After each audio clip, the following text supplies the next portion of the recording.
Fox Sports. We are the Fourth. We are the West. Tonight, we say hello to the Rangers' final homestand of 2018. We watch as their young core is still hard at work, getting reps and preparing for the next chapter. We also watch as a captain, Adrian Beltre, takes the field before the offseason, where he hopes he won't say goodbye.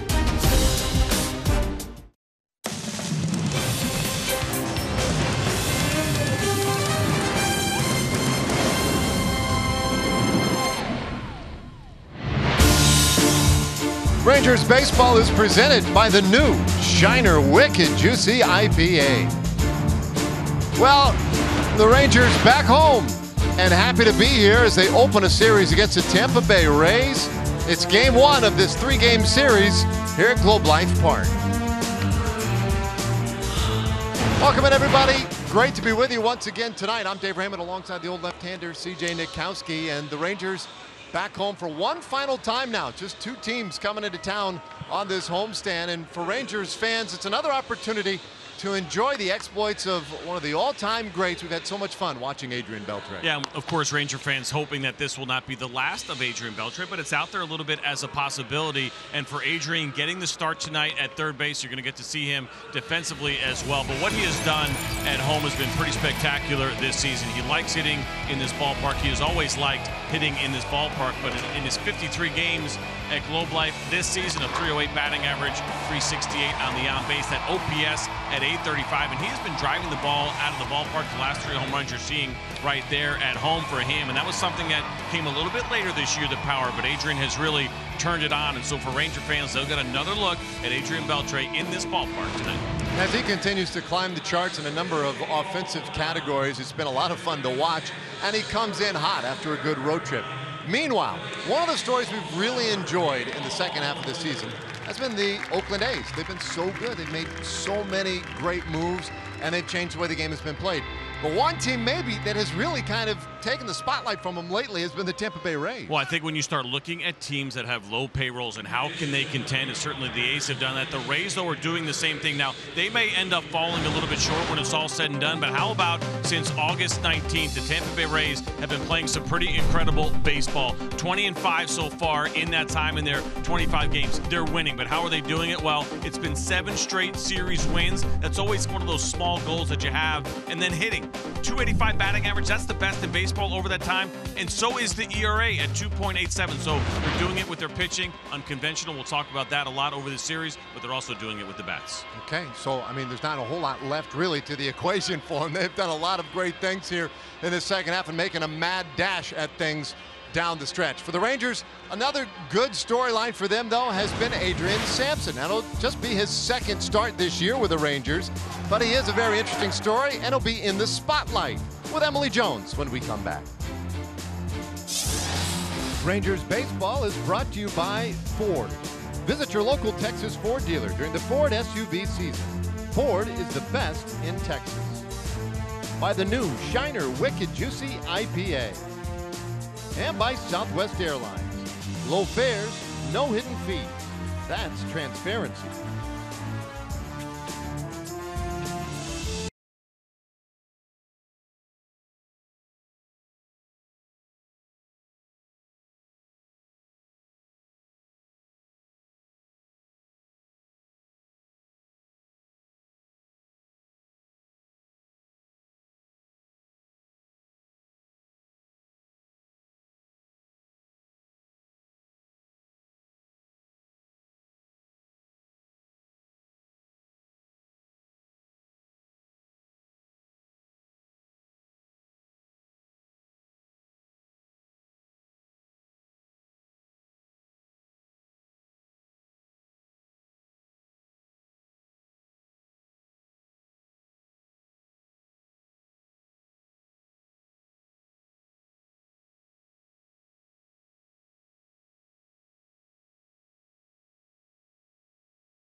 To you by Southwest Airlines. Low fares, no hidden fees. That's transparency. And by the new Shiner Wicked Juicy IPA.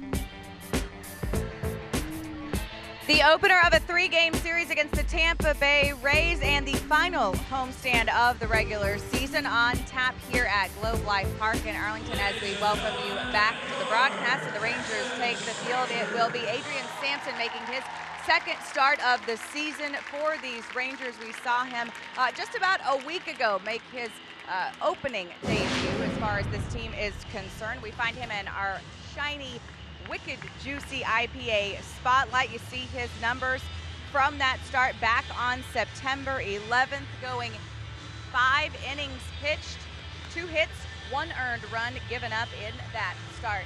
And when you look at what Jeff Bannister is trying to get out of him in this second one on the mound, he says more command of that fastball, maybe a little bit of the settling of those nerves, and wants him to just kind of slow things down a bit, slow down the process. Understandable, of course, for a guy who's still getting his major league feet wet, but this should be a good test for Adrian here tonight, guys. Yeah, thanks, Emily. And it will be a good test for him against a lot of names folks may not be all that familiar with. The Rays, amazingly, 82 wins and 66 losses. And this is a team right now tracking for a 90-win season. And they don't consider themselves out of that wild card chase yet. And they're technically going to have to make up a lot of ground in these final 2 weeks. 7 games back of Oakland with 14 games to play. But Kevin Cash, in his 4th season as the skipper, doesn't feel like it's impossible. And, of course, for them, their schedule also much more accommodating down the stretch. Yeah, it's been really interesting to watch these guys, the run that they have been on, and for Sampson tonight mentioning that challenge because the offense has been so good lately, putting the ball in play, that .285 batting average that we just talked about in our open going back to August 19th. That's a big number in today's game. And they got some guys that can put the ball in play. As we see Malik Smith get ready to lead things off, he's a really good example of that. And a guy that you got to be careful of. It's been a good leadoff man here for the Rays. Yeah, very good and prototypical lead man, kind of a throwback in a way. Gets on base and he runs, and he will start things off today. Watching ball 1, we take a look at the rest of their order. Tommy Pham bats second, Ji-Man Choi the DH bats third, Wendell, Lau and Adames in the middle, Kiermaier, Bowers and Schufo the catcher bats ninth. Little bouncer up the middle, gonna have to hustle it, and that one goes wide of first and up into the seats. So Malik Smith and his speed creating problems immediately tonight. And that's what he can do, is put pressure on the defense. He obviously did not hit this ball very hard. It was a ground ball. It was well placed up the middle. And for Elvis Andrus, as he comes across, he knows he has to hurry. And it's also a tough hop, right? You're dealing with the base, trying to get a clean bounce. He did. You see it there. And then that little bit of the issue on the exchange. Looked like he got a bad grip on the ball and then throwing it away. And so it will go down as an error only. Not a hit and error, which it could have been. For me, that's a hit and an error, but officially at the moment anyway, it's a 2-base error. Pham batting second here tonight.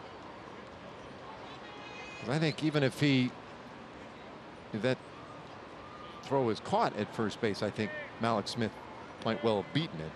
It's one of those things, right, where it would have taken a really, really good play to get him out, maybe a great play to get him out, and if it would have taken a great play, then it probably shouldn't be an error. Now he goes to second on what would be the error.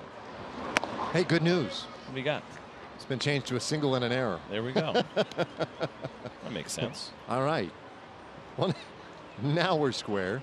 Meanwhile, the count a ball and a strike on Tommy Pham, and you look at those numbers for Pham. Those are his combined numbers in both the American and National League. 1-1. Old chopper toward third. That is a fair ball. The throw to first. No, it's a foul ball. Delayed call from Corey Blazer down there at third, but that one foul for a strike. 1-2. That would have been another tough play. A couple of choppers here so far. That one ended up going just foul, and you'll see it right here. This will give you a really nice look, and you can see it almost right there. At that point, it's pretty much foul. Well, I guess not. I take that back as it came down a lot closer, but a good call. But you're right, at third base, a really late call. But at home plate, we saw our home plate umpire tonight getting that a little bit quicker, Stu Shoewater. So I don't know if that stopped Corey Blazer from maybe slowing it down a little bit. And technically it is the plate umpire's call. 1-2. A little bit tight. Did you see that ground ball in, I believe it was the Cubs game? You might have missed it. You guys were in San Diego and then traveling last night, but there was a ground ball to the right side that probably was fair, but it hit the first base umpire, Hunter Wendelstadt. And so because it hit him and he was kind of moving out of the way, he just assumed, I think, it was foul. This one lined up the middle by Pham. Smith had to hold for a moment, so he'll only make it to third. Rays have him on the corners to start things tonight.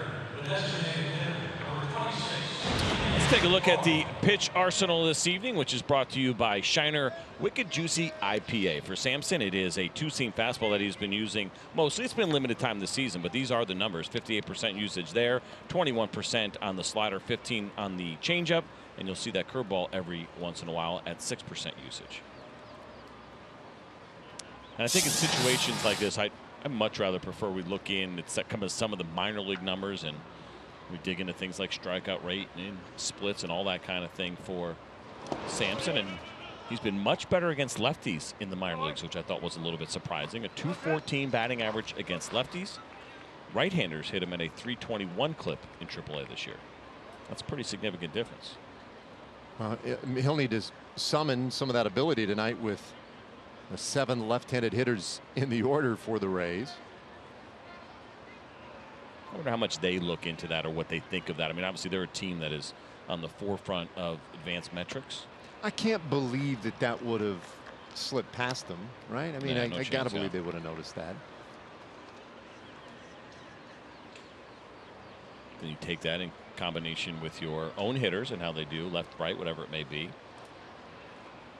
Or is it just putting your best lineup out there? Because they may be wondering how long he's in the game for. Is he an opener? Is he going to stay in as long as he can, right? He's done kind of both.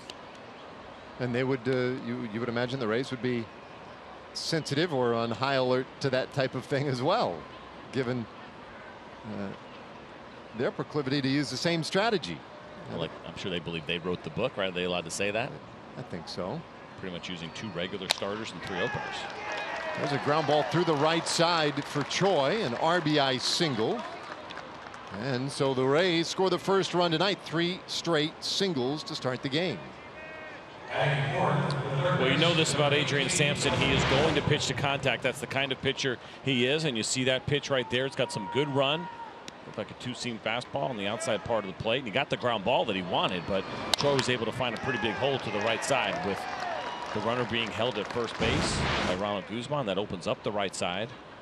And he's able to get that ground ball through as he was talking with Ronald Guzman out there. Some pretty exciting. Well, a couple of base runners now for Joey Wendell. Wendell, look at those numbers there, 292 average, second best among major league rookies. He has had a terrific year.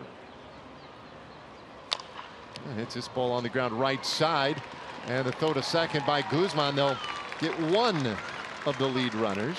So Choi forced out, 1 away, and the Rays have him on the corner. Let's take a look at the the Rangers defense this evening. Behind Sampson and in the outfield for Texas, it's Willie Calhoun, Drew Robinson, and Nomar Mazara for Jeff Bannister's club. And in the infield, it's Adrian Beltre, Elvis Andrus, Rougned Odor, Ronald Guzman, and Isaiah Kiner-Falefa. And that starting defense is brought to you by Texas Farm Bureau Insurance.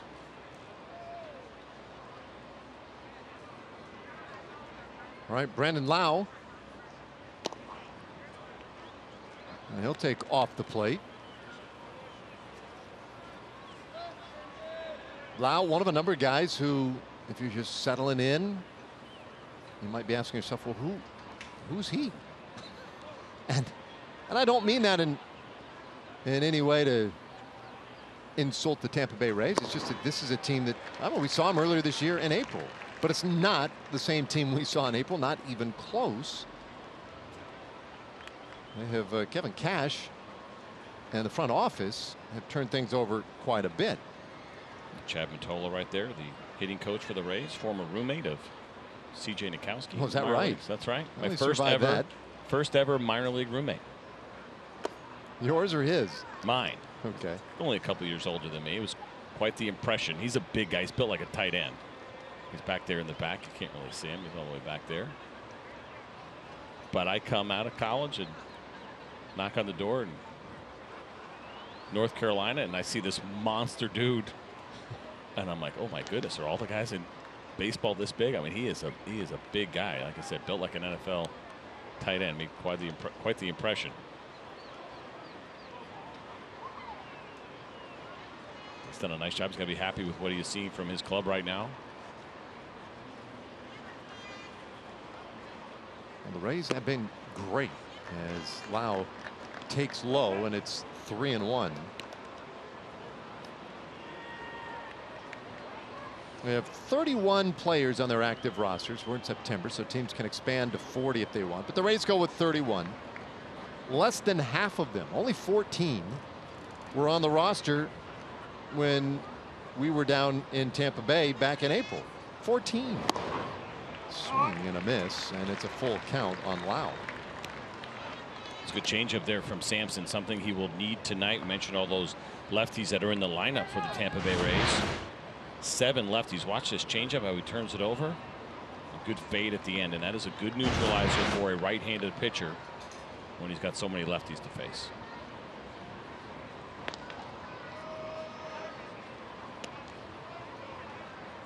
Well, he's retired 1. I would love to get Lau here. With Adames waiting on deck. Let's see if he can get his first strikeout of the night. Sampson in 5 1/3 innings so far with the Rangers. 3 strikeouts to 1 walk. He made 1 relief appearance, and then his last outing was his first start as a Ranger, just the 2nd start in his career. He went 5 innings in that one. Here's a shot up the middle. Sliding stop. Andrews from his hiney to throw to second and on to first in time for the double play. 6-4 to 3. Cleverly done. The inning is over. And I think it will be over. The Rays may want to take a look at this, but what a play by Elvis Andrews. This ball was struck hard, and watch the 1 hop to his right, or excuse me, to his left, and the perfect flip. And we have seen Rugen Odor make some really strong throws, but a great scoop by Ronald Guzman. They're still waiting. They're thinking about it. Let's take a look at this right here. What a nice job by Ronald Guzman. He did almost this exact same thing in San Diego. Yeah, they're not going to review that for sure. What a tremendous play as Ronald Guzman continues to impress over at first base. So they hold the Rays to a run in the first, and now here come the Rangers.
And now the Rangers to get their first look at Tyler Glasnow. Shin-Soo Choo leading it off, acting as the DH today. Good to have the DH back after our interleague series in San Diego. .270 average, but 21 home runs for Chu. That's 1-1. Now taking a look at the rest of the Southwest Airlines starting lineup. Chu, Rougned Odor, and then the shortstop Elvis Andrus up top. Mazzara in right field, Beltre at third. Willie Calhoun gets a start in left. He'll bat sixth. Guzman, Kiner Falefa catching. And Drew Robinson with the start in center field rounds it out for the Rangers. 64 wins, 85 losses, and 30 games back of Houston in the division. Strike dropped right in there, and it's 1-2. You saw Calhoun in the lineup. That was a late add. Joey Gallo was originally in the lineup for the Rangers tonight, but he fouled that ball off his toe, and it was still bothering him today, and so ultimately they decided to scratch him and give Willie Calhoun an opportunity. Glasnow gets his first strikeout of the evening as Chu waves at strike 3. One away. Let's take a look at the pitch arsenal for Tyler Glasnow, which is brought to you by Shiner Wicked Juicy IPA. Lots of fastballs, 72% of the time in that four-seamer, and you'll see why. It's a good one. It's average 97 miles an hour. The curveball, the slider, a very occasional changeup, just 1% of the time. But look at the average on the slider, a 0.45 opponent's average on that pitch. He just added it this year. And obviously it's been a really good one for him, and one that has been making a big difference for Tyler Glasnow, who is used exclusively as a reliever with the Pittsburgh Pirates. He comes over to Tampa in that Chris Archer deal, and they put him back in the rotation. He's been pretty good for the Rays so far in 8 starts. Big fella, 6'8", 220 pounds, Southern California. And that one way inside, got a piece of Odor's leg. At 100 miles an hour. A wicked juicy fastball.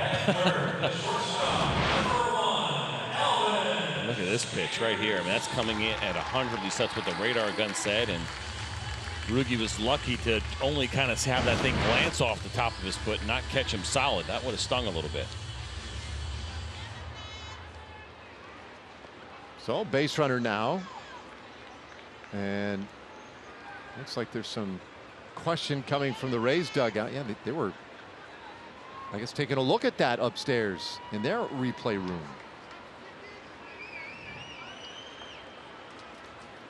That man right there, Kevin Cash, is going to get some consideration for manager of the year. Without a doubt, based on what this team has done, exceeded expectations. There's a lot of good candidates around the league, but his name will be in the conversation. I don't think he'll win it. I think it's Bob Melvin's award to lose, I guess, if you want to put it that way. Down low. 2 balls, no strikes on Elvis Andrus.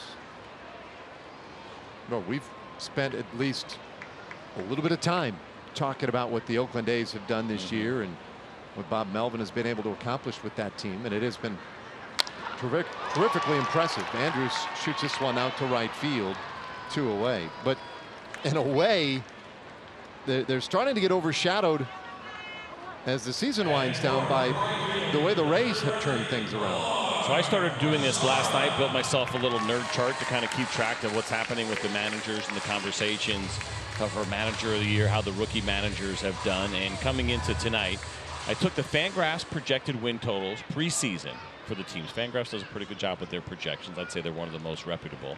The Oakland A's right now are 13 wins over what was projected, and we still got 2 weeks to go in the season. That's the highest in baseball.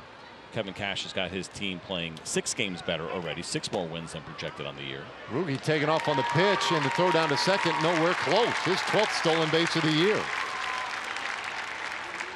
It's not only that. That's certainly not the only way to look at it. But then on top of it, you take Bob Melvin, the Oakland A's, 28th payroll in Major League Baseball. You take the Rays, 30th, dead last with payroll in Major League Baseball. And it's pretty much hard to not have those guys at 1 and 2. Now, Alex Cora's done a really nice job with the Red Sox. And as good as they are, they were only projected to win 92 games. Well, are we kidding me? We're taking more looks and more questions and that. This could be a long one tonight. I'm not sure what's going on. Wow. Whatever. That conversation, a short one, is sure water back to the plate. I wonder if he wanted interference, potentially. It's the only thing I could think of. What else would they be asking for in that spot? Was Nomar? I don't think Nomar was anywhere near close. Shufo in that spot, was he? Did you see that? Let's put it this way. I didn't notice it when Yeah. it happened. I mean, I wasn't looking at that so much. I was probably paying, admittedly, more attention to Odor. 3-0 the count. Let's see. Nomar didn't swing at that pitch, so nothing there. Definitely not that. Now, did Odor come off the base? Well, if you think he came off, then challenge it, right? I mean, you don't ask the umpire if he came off. No, you're right. You just challenge it. I don't know what that conversation was about. 3-0. And that one is inside ball 4. So Mazzara takes the 4-pitch walk. So a hit batter and a walk. Rangers have a little something here in the first for Adrian Beltre. That's the one thing that Tyler Glasnow has done really well here with the Rays, is that he has gotten that walk rate, the command, under control a little bit. But we see him struggling here so far in this first inning. He had a 5.5 walk rate with the Pittsburgh Pirates. He got it down to 2.8 here so far with the Rays. So better than half. He cut that rate in half since he's been here.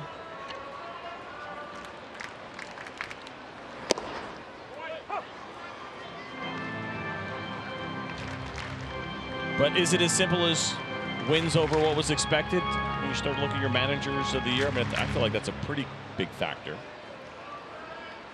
Well, I mean, yeah, there's certainly, that has to be a part of it. Swing and a miss, 0-2 the count. I mean, you have to take in consideration the injuries and, sure, you know, just all those ancillary things a manager deals with over the course of the summer.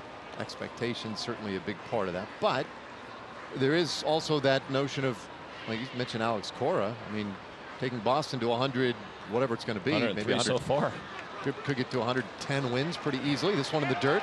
Both runners moving, and everybody's safe. The throw down to third was close. And that's a wild pitch. And now the Rangers have 2 runners in scoring position. Well, clearly Tyler Glasnow's feeling a little bit uncomfortable with the release point, trying to find some consistency. There's a breaking ball in the dirt. That's not an easy one to block. And Adrian Beltre staying out of the way. And this is a nice strong throw off balance. And Rugen Odor just barely beats it. Here's where we're going to have a little bit of an issue with, and Tyler Glasnow's even talked about it. The idea of understanding which pitch he's throwing between the curveball and the slider, because they both have 12-6 break, and it's not very common for a slider to have a 12-6 break. They both go down, and the speed differential isn't that much. It's been 85 on the slider, 82 on the curveball. Swing and a miss. Beltre goes down swinging. 2 strikeouts in the inning for Glasnow. Rangers lead 2 in scoring position, and we go to the second.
early 1-0 lead. And our Kubota power stats. Rangers starting pitching last 5 home games, a 3-1 record, 3.68 ERA, and the good strikeout to walk ratio, 16 punch outs to the 4 walks. Sampson off the plate to Willie Adames to start the 2nd inning. Adames, one of just 2 right-handed hitters in the lineup for the Rays.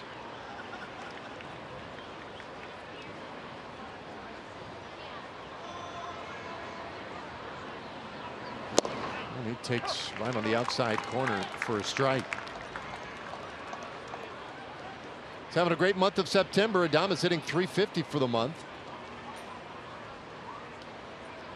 Managed to get his overall numbers for the year up quite a bit. Otherwise been a rather tough one for him until recently. Flies out to right field, 1 away. Brings up Kevin Kiermaier, who we did not see down in Tampa earlier this year. He is our TXU Energy Power player to watch tonight, though. Last 10 games hitting .432. 8 extra base hits in there, driving in some runs, and OPS over 1,300. It's good to see him, if you're a Rays fan, swinging the bat pretty well. First of all, to see him even healthy on the field. This guy is known for his defense. A couple of gold gloves. He's also got one of those platinum gloves. He's an incredible center fielder. They gave him a contract last season, a 6-year deal, locked him up, but he has struggled a little bit, struggled to stay healthy. On the ground down to first. Easy play for the Condor, 2 away.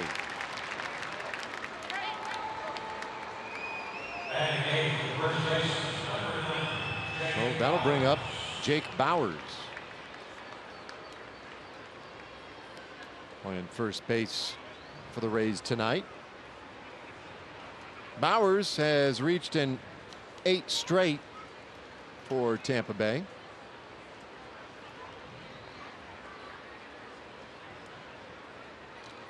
They hosted Oakland over the weekend, won the series, and Bauers had a real nice game Saturday in the middle game of that series.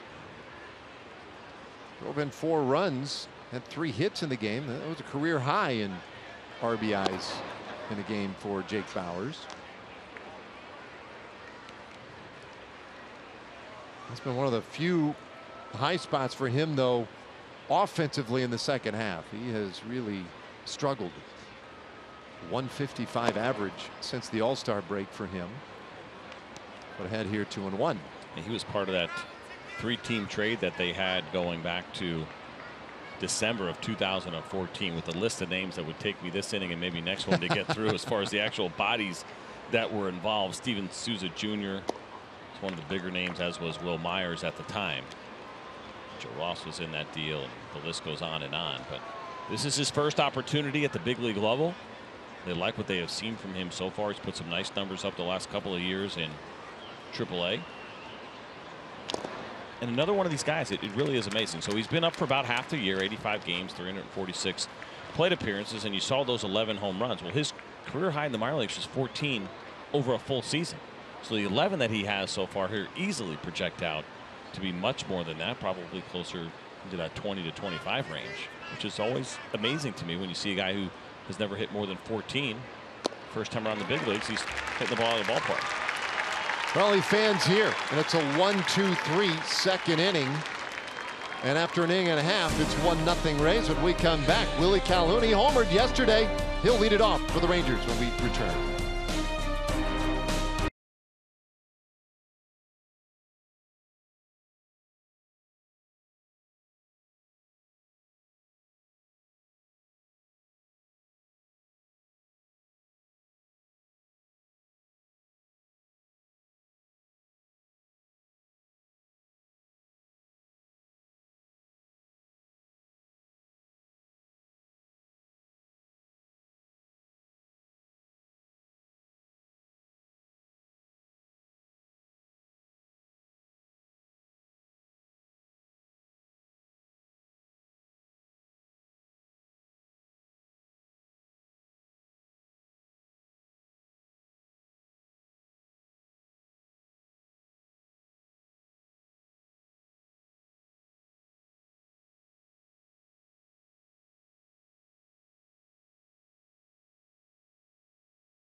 Here to the Rays, 1-0 in the bottom of the second inning. We'll take a look at the Rays defense, sponsored by Jack in the Box. It's Tommy Pham, Kevin Kiermaier, and Malik Smith in the outfield for Kevin Cash's club. Joey Wendell, Willie Adames, Brandon Lau. We're going to get to see those last two. We got to be quick around here. We got Bowers and Shufo catching. I tried to be quick. There are a lot of names, so that you kind of have to slow down a little bit. Yeah, you can't fly over. Right. It's not Willie Adams. Got to be quick. It's not Rob but also concise. Yeah, that's what got me. I slowed down there. Calhoun 0-2 the count on him. Yesterday, the big home run in San Diego, and he hammered it. 1-2 the count. Calhoun getting a chance to play back-to-back games.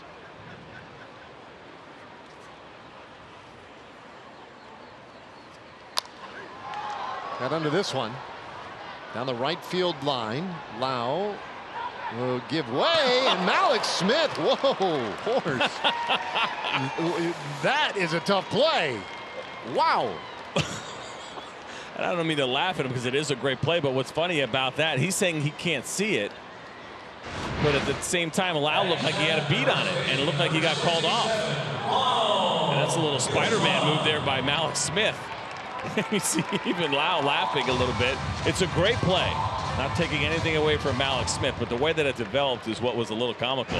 And the around the back pass doesn't hurt either. We talk about this a lot. You get to this time of day, right? The sky's not completely dark, still ways to go, but Lau bails out, and here comes Spider-Man. Look at that. It's a nice play. This ball hit hard, but out to center field, and Guzman retired. 2 away.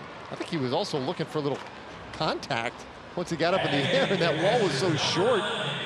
Maybe it just sort of never came up. Flopping all over the place. Man, lucky he didn't get hurt.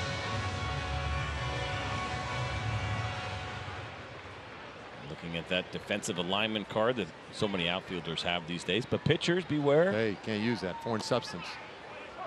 I mean, yeah, if you print it on 3M sandpaper, then I guess I'd be a little bit concerned. I don't know if you can scuff a baseball up with some loose leaf. Double-sided tape. Breaking ball is a little bit high. 1-1 to Kiner Falefa.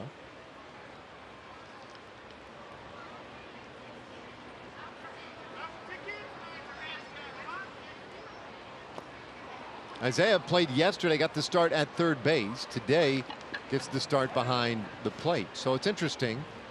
You catch on the road, travel overnight, and then get to play at third base today. And Jeff Bannister wanted to do that just to see how he would respond. Little slow chopper up the middle. Handled nicely by Lau, and the inning is done. A 10-pitch half inning for Glasnow. 2 innings in the books. It's 1-0 Rays.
North Texas Honda dealers are doing random acts of helpfulness at Rangers home games, like giving a VIP first pitch experience to a deserving dad.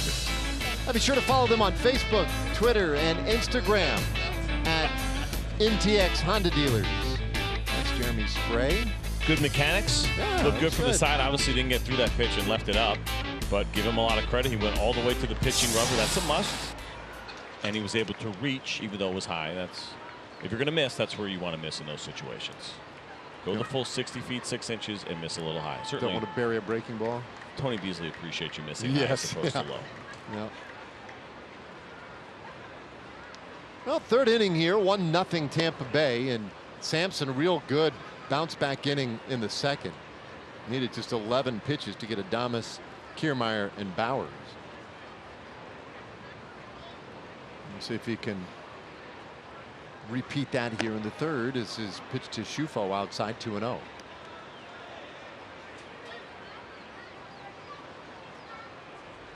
So Just a 10th game for Shufo this year. pretty good job by you without looking at the phonetics. Yeah. You nailed this. Shufo. Fly ball out to left field.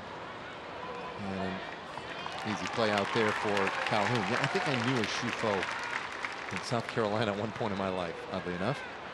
All right, we have time here for a Chevy game break. Let's check in with Rick Renner.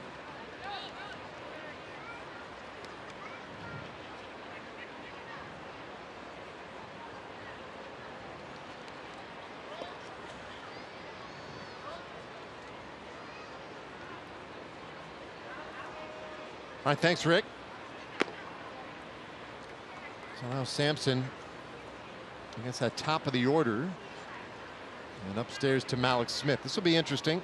Second time against Smith, Pham, and Choi, all three of whom singled off of him in the first inning. It's the Cardinals that are leading, by the way. 3-0. It's an interesting series as the Cardinals are making their run. Pretty amazing, right? I wonder what the history there. Firing your manager and then making the postseason. Count on one hand probably how many times that's happened, right? That's probably been outside of the ones where, you know, fired like first week in the season, but deep into the season. 2-1 to Malik Smith. And you look at the playoff situation. Braves with a comfortable lead in the division. Cubs and Rockies fighting for their lives in their divisions. But then in the wild card, Brewers in great shape. Dodgers and Cardinals in a fantastic battle for that second wild card. And of course the Dodgers right in it with the Rockies. Right. Trying to figure that whole deal out. It's definitely getting interesting right now. The schedules are worth looking at, even though you go either way sometimes as far as looking at schedules. And the pitching is really what it's about. Oh, hit sharply up the middle by Smith, though he is on for a second time tonight. That's a great effort by Elvis Andrus. I'm not sure he would have been able to throw Malik Smith anyway as well as he runs. Even though this ball was hit hard, you see it skip off the mound. That gave Elvis a little bit more time as that ball jumped in the air, and you see the frustration on his part. But that would have been asking a lot, I think, to be able to get to that ball and then throw Smith out. But so far, a couple of ground balls up the middle off the bat of Malik Smith. And Elvis Andrus has been tested. All right, well, we'll keep an eye on Smith. Not running. Our WinStar World Casino and Resort leaderboard. And since August 19th, this Rays team really took off right about that time. You look at the batting averages for so many of these guys, and Tommy Pham at the plate right now, .338 average since August 19th. One of a handful of Rays who seem to be rather locked in for a long period of time now. Tommy Pham getting an opportunity here with the Rays after spending the first couple of years of his big league career in St. Louis. And he was a pretty incredible story, a late bloomer with them at 30 years old right now. Hard grounder second.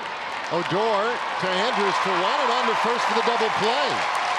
Another really nifty double play. This one goes 4 to 6 to 3. And Sampson another 10-pitch inning. We head to the bottom of the third. It's 1-0.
Baseball brought to you by T-Mobile. And we have seen some good defense here from the Rangers. A couple of nifty plays. There's a 6-4-3, a nice scoop by Ronald Guzman. That came in the first. And then in the third, Ruben Odor makes a nice play on a hard hit ball and an easy turn for Elvis Andrews. That was number 150 and 151. Double plays turned this year by the Rangers. That puts them all alone in second place in Major League Baseball. They got some work to do before they catch the Angels, who have been on a pretty good run. They came into tonight with 162 double plays. So now 11 more than the Rangers have turned this year. Drew Robinson leading things off here in the third. 1-1 the count to him. Robinson 183 average, a couple of homers, 8 RBIs. A little bit like Willie Calhoun. The starts have been infrequent. Whoa, liner up into the section of seats just below us, and that one got up there in a hurry.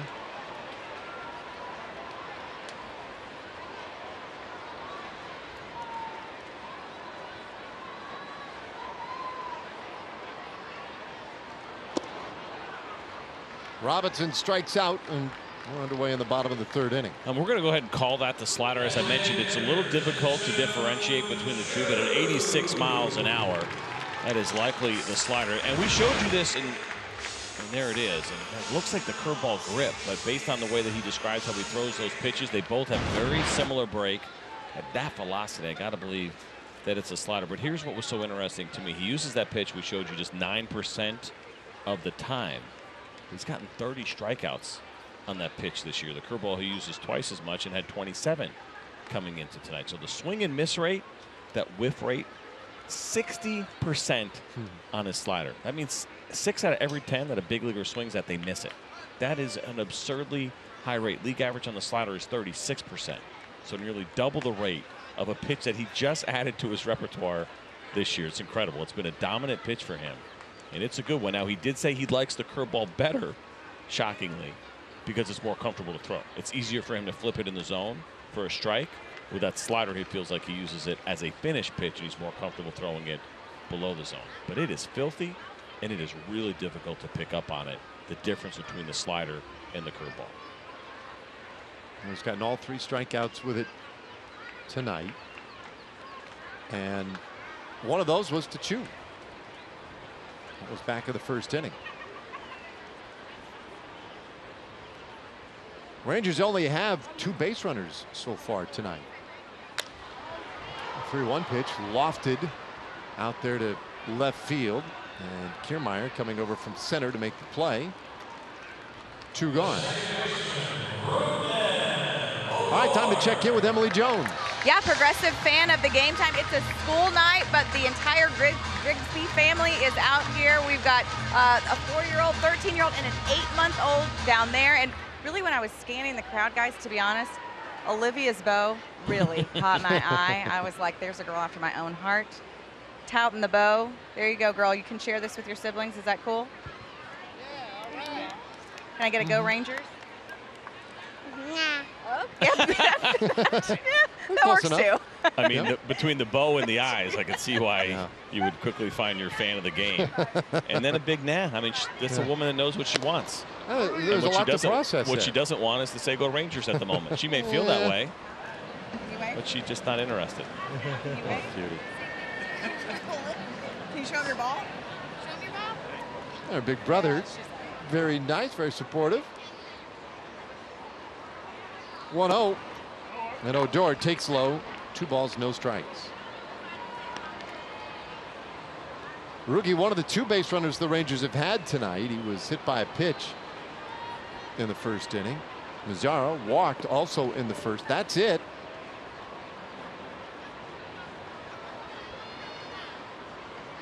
Glasnow's 2-0, and a bouncer first base.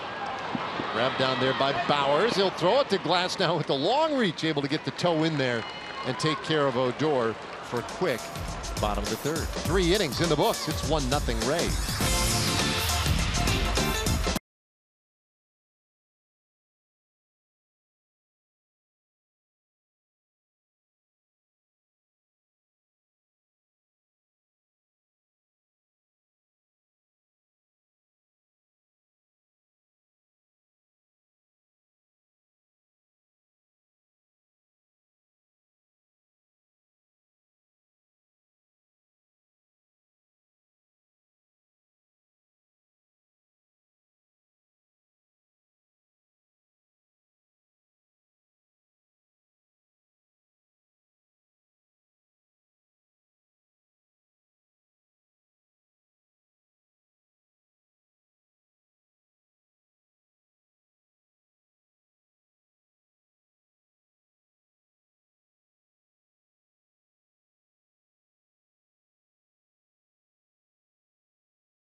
game so far as we go to the 4th inning.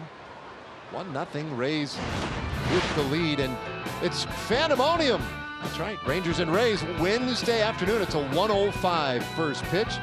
$1 tickets, $1 parking, and $1 hot dogs, courtesy of 105.3 The Fan. All you have to do, use the online coupon code 1 at texasrangers.com/specials.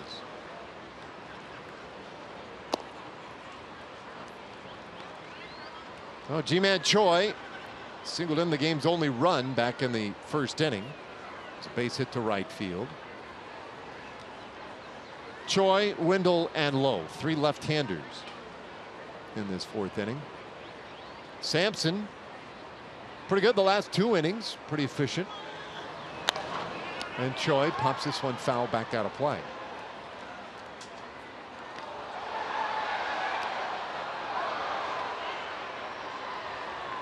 Well, Sampson made his first start as a Ranger on that last road trip in Los Angeles against the Angels. Went 5 innings, allowed 1 run on 2 hits, walked 1, struck out 2. He was pretty good. And that was his first start in a couple of years prior to his start on that last roadie. It was with Seattle, his big league debut in 2016. He was going out for his 2nd start in Detroit with Seattle in 2016. And while warming up in the bullpen, he got hurt. Ended up having surgery, long rehab process. A guy from Seattle, grew up in the area, went to Skyline High School, then attended Bellevue Community College right there in the Seattle area. Great high school and junior college career. Breaking ball a little bit low. In fact, he was the #1 junior college prospect in the country according to Perfect Game. And eventually a 5th round pick by the Pirates, 2012. 2-2. Choi lifts this one out into short right field, hanging way up there. And Mazzara calls off Odor. 1 away. All right, that'll give us a moment now to hear from our friends over at Southwest Kia. At Southwest Kia, we've made car buying easy. $250 down delivers, monthly payments $250 a month or less. SouthwestKia.com. So 1 out. And now Joey Wendell. Sampson, after the start last week, said that it was on his mind the whole time he was warming up.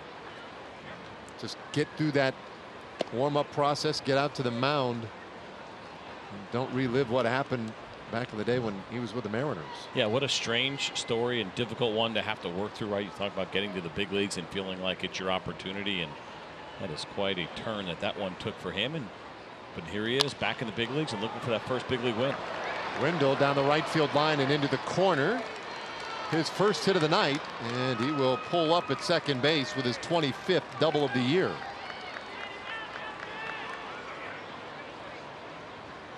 We've been talking about this guy and what a great year he's been having as a rookie for the Tampa Bay Rays. There's the changeup, and remember what I said about the changeup and neutralizing those lefties was the ability to throw that pitch away, the good change of speed, and turn it over. Well, that one ended up finishing middle, and a poorly located changeup can get you in a little bit of trouble against a good left-handed hitter, and that's what happened on that pitch from Sampson.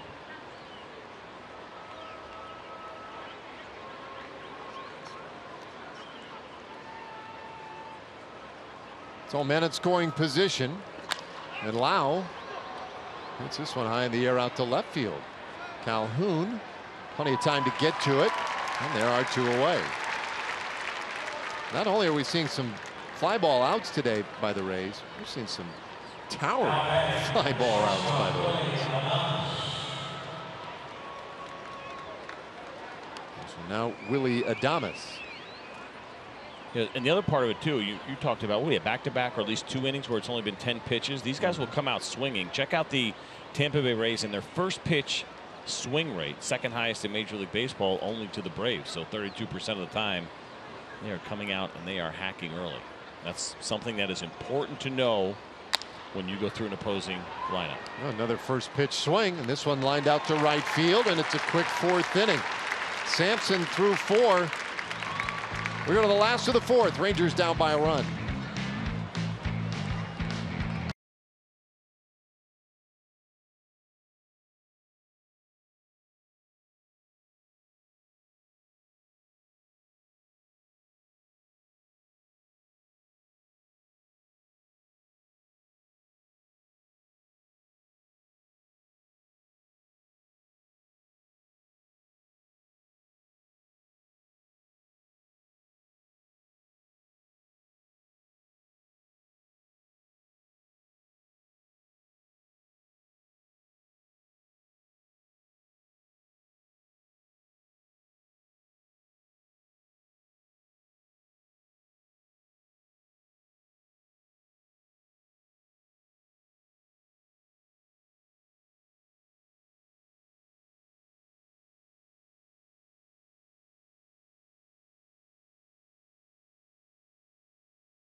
New Shiner Wicked Juicy IPA.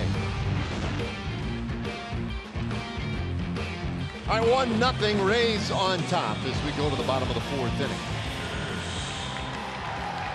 See if the Rangers get something going here offensively.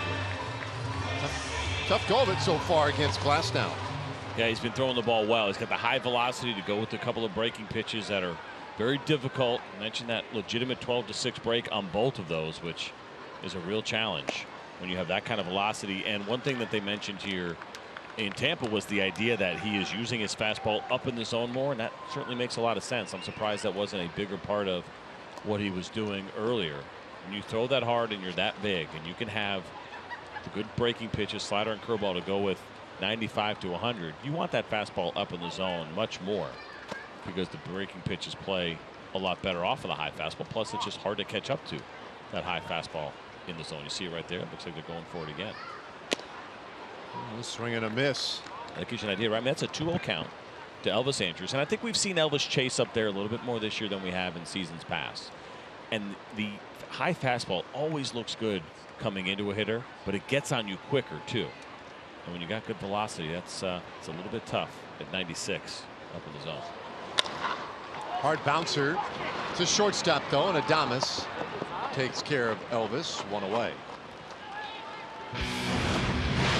Well, last post-game fireworks show coming up this Friday night. Rangers and Mariners in a 7:05 game after the ball game. Fireworks set to the 2018 season highlights.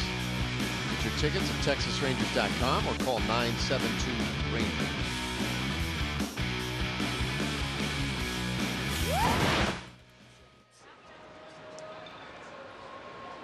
So I was thinking about Tyler Glasnow, and he's 6'8". Comes over the top for the most part. So I would think, gosh, his release point must be one of the highest in Major League Baseball. You see him there? Not even close. That's one of the things we have great access to, this data. Baseball Savant gives you that opportunity to not only find that kind of data, but then the ability to sort it. So at 6'8", his average release point is right at 6 feet.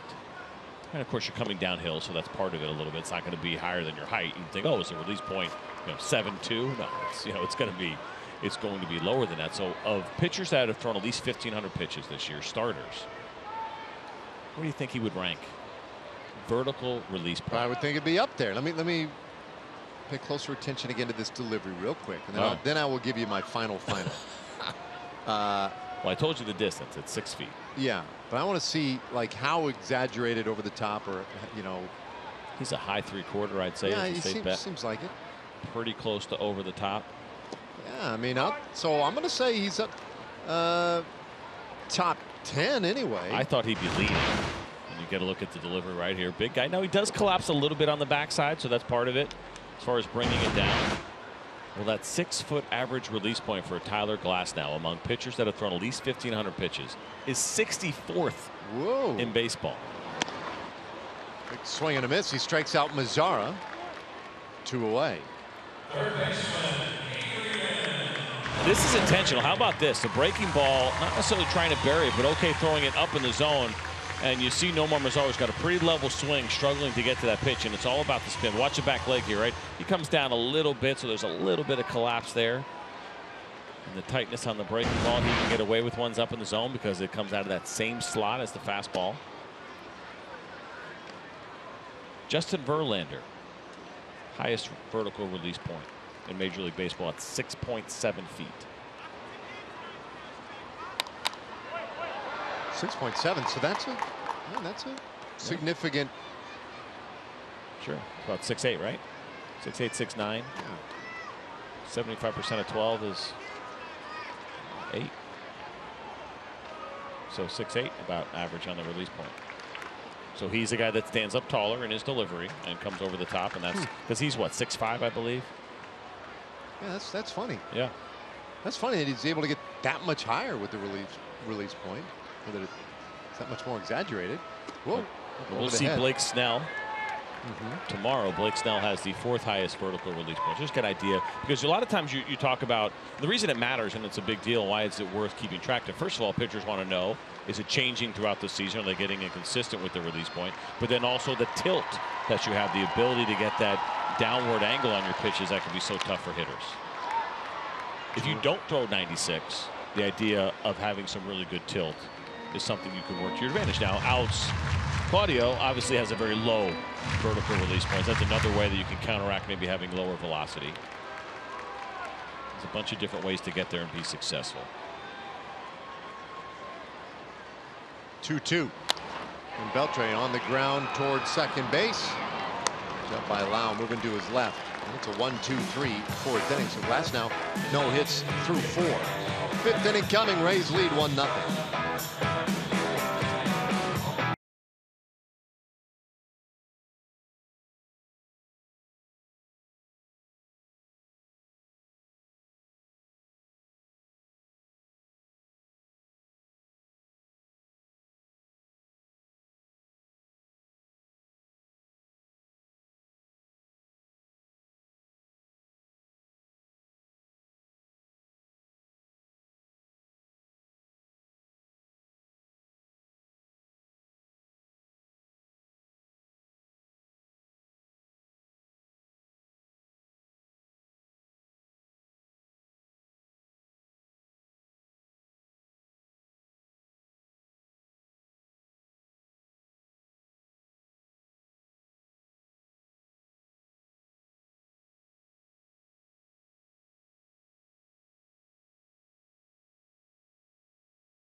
Visit your local GMC dealer today.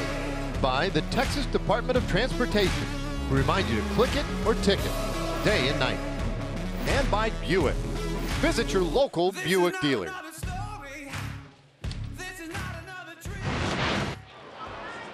One nothing our score. And the bottom of the order coming here in the 5th inning for the Rays. Kiermaier, Bowers, and Schufo. And Sampson rides that one just a little bit high for a ball. Kiermaier grounded out in the 2nd inning. He's 0 for 1. We're talking when he was up on his great defense, and that is certainly his calling card. But lately he's been swinging the bat well in addition. Last 11 games, He has 17 hits in 40 at bats. That's a .425 average. A lot of extra base hits lately for him as well. Kiermaier for the year, 7 home runs. Missed some time with injury this season. And pulls this one on the ground to the right side of the infield. Odor throws him out. One away here in the 5th inning. That's the really good version of the changeup from Sampson that he needs against those left-handed hitters. And he's throwing a lot of good ones tonight. Just that one that he kept in the middle of the plate to Joey Wendell. But you'll get a good look at what he's trying to do with that changeup. First of all, I see a couple of pitches in, and look at the location. Down and away, you get a hitter that's in swing mode, and you locate that thing in that spot right there, and you'll have a lot of success against these lefties. That's a great pitch.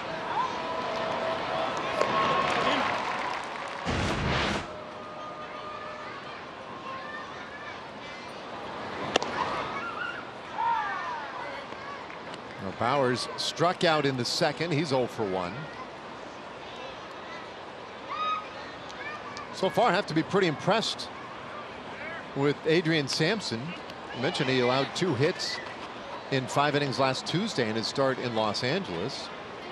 Today gave up 3 hits in the 1st inning and allowed a run, but he's allowed 5 hits through these first 4 frames.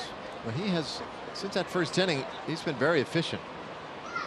So he is now what, 9 in the 3rd innings into his season here with the Rangers so far. He had 5 1/3.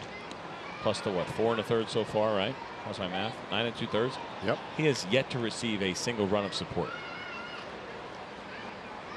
That's not interesting, a big sample size or anything, but as I mentioned, he's looking for that first big league win. He went 0-1 back in 2016 in that one game that he pitched when 4 2/3 took a loss with the Mariners, and 0-1 so far here in 2 games. He pitched pretty well in this last one, right? He only gave up 1, but he took a loss. Yeah. Oh, he pitched real well in that one. Fly ball to center field. That's a long out for Bowers. 2 away. Well, I want to invite you to be here for the final Saturday home game of the regular season. Saturday night, Rangers Mariners, 7:05.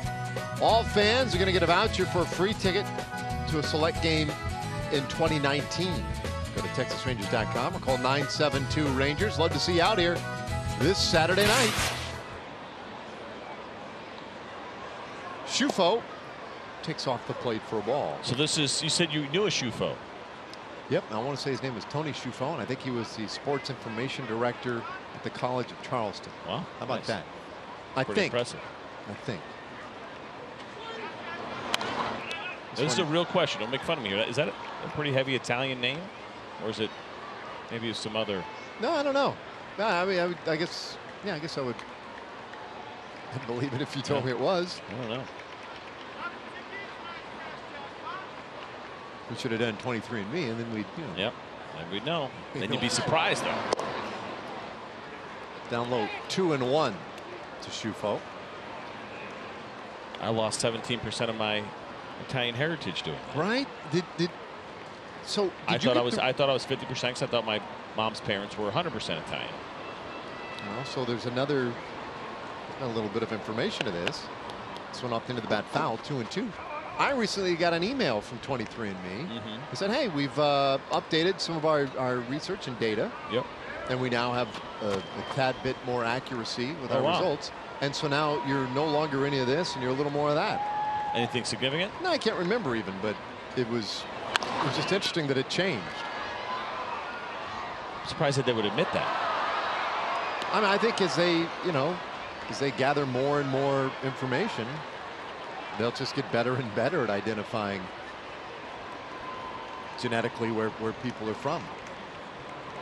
It's a very random aside conversation for us. A 2-2 pitch on the way to Shufo, and that's downstairs. That was a fun thing we got to do this year, though, with 23andMe and the World Cup.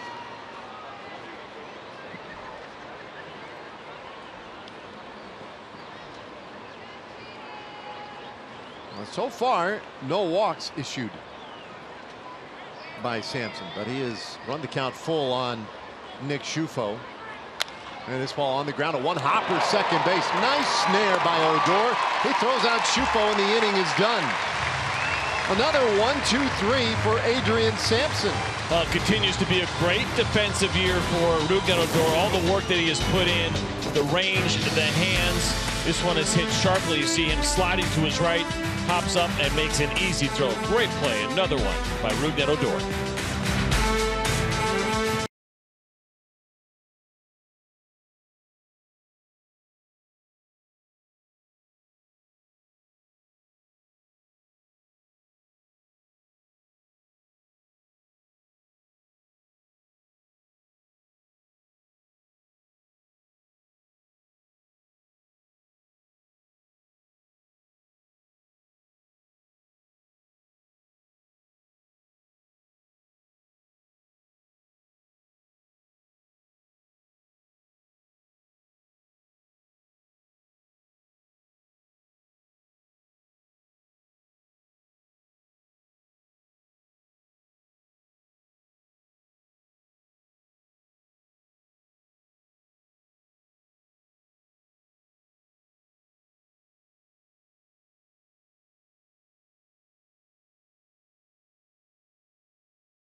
Airlines player breakdown, and Tyler Glasnow so far has been very impressive in his 4 innings of work. He has not allowed a hit. He has just the 1 walk and the 4 strikeouts. And we've talked a lot about the breaking pitches, the curveball and the slider.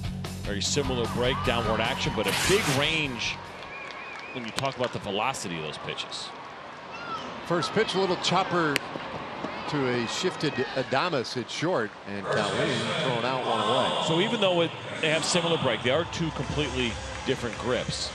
But I got to tell you, there's probably a lot of hitters that have said, no, they both kind of look the same. And he's even talked about this. I mentioned it earlier, where he said he'll look at the pitch classifications that Pitch FX and other technologies pick up, and he doesn't think they're completely accurate. He says he feels like he splits it even, about 50% on each of those pitches, where the information I ran across had 18% on the curveball and only 9% on the slider. And he's like, no, it's probably closer to even on average. And if anything, the slider's so nasty, I'd almost want to see him throw that a little bit more. But the range has been anywhere from 81 to 90. Now, again, they're 2 different breaking pitches, but they probably look very similar to Ranger hitters. Guzman takes a good hack at this one. Deep to center, and a leaping catch by Kiermaier. On the run with his back to the infield, and he reaches up to take one away from Guzman. That is some kind of defensive play. Tremendous play and a bad break for Ronald Guzman, who got a hold of a 97-mile-an-hour fastball. Remember, he lined out to center in his last at-bat. This one he hit even harder, and watch Kiermaier get up and time that absolutely perfectly. This guy is a tremendous athlete. We mentioned a couple of gold gloves and the platinum glove almost a little early, but not even, because you would have thought, well, it would have been end of the glove. It was as if he jumped a little early and found a way to stay up in the air. And Ronald Guzman, after hitting his 2nd hard hit ball tonight, you see the frustration. Not impressed, and I like that. I like that reaction better from Ronald Guzman personally, and teach their own, than the tip of the cap. I don't like when guys tip their cap to a hitter. Not to say you don't appreciate, or to a defender, right? When a hitter hits the ball, how many times we've seen like guy come around first and he, oh, hey, nice play. Yeah, maybe tell him tomorrow. Be mad, he just took a hit away from me. I like Ronald Guzman's reaction. That's pretty cool. I like Glasnow's reaction. Yeah. He was certainly happy with that. I'm kind of impressed with that. was the look he gave. The 1-2 pitch. A little bouncer by the mound. Could be a tough play. Charging Adames, and the throw not in time.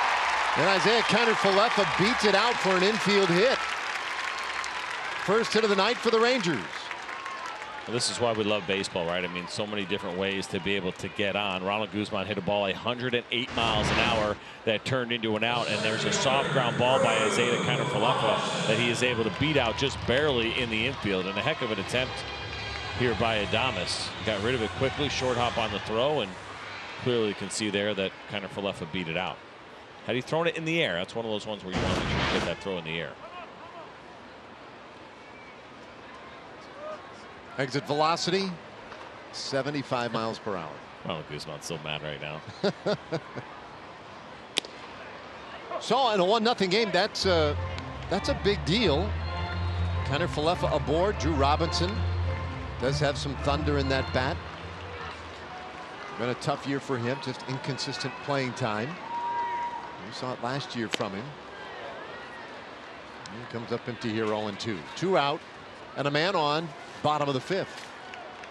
Such a tough spot too for Drew Robinson, right? Talk about the sporadic starts, and then what do you get? You get a guy that's got this kind of stuff and locked in the way that he is tonight.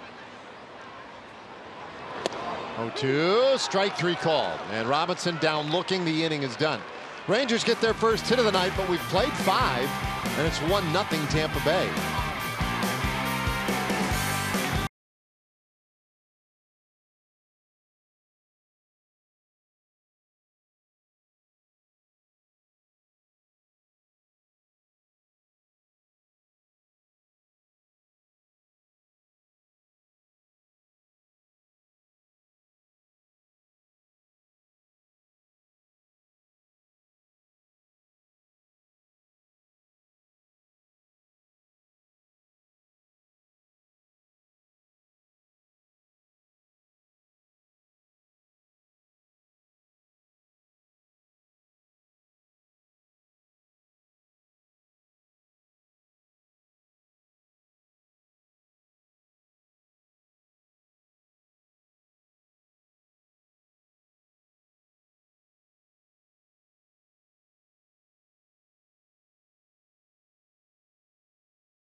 In the top of the 6th, as we welcome you back to Globe Life Park in Arlington, Isaiah Kiner-Falefa making his 31st start behind the plate for the Rangers this season. I asked him if he would have ever imagined this in March. If I would have told him you'd be making your 31st start of the season at catcher here with just a couple weeks to go in the season, and he said, I would have told you you were absolutely nuts. There was no way I ever foresaw this coming, much less, you know, being at the major league level the entire season, and then being behind the plate for this many games really has been something completely unexpected for me, but something that I've really enjoyed and tried to embrace and learn as much as I can along the way. He's been a sponge, right? And that's really important, I think, in that spot when you have a guy like Robinson Chirinos to be able to lean on. And Carlos Perez as well. Respected for the job that he does behind the plate. There's Robinson. And it's not surprising that that's who he has been in these spots. I mean, Isaiah Kiner-Falefa has been a guy just in general, overall, trying to take in as much as he possibly can. How can I become a steady big leaguer? And one of the ways you do that as a rookie is by leaning on your veterans and your coaches, asking questions, finding out all those little tricks of the trade that can get you that long career that you're looking for. A big year for Chirinos too. The number of games behind the plate for him. So both guys kind of crossing some thresholds in terms of use at the position. This one fouled away by Malik Smith. Smith 2 for 2 so far today.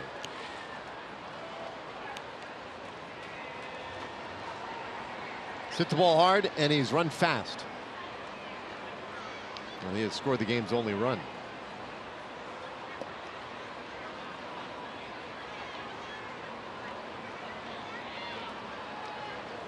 1-2. He wouldn't chase that one.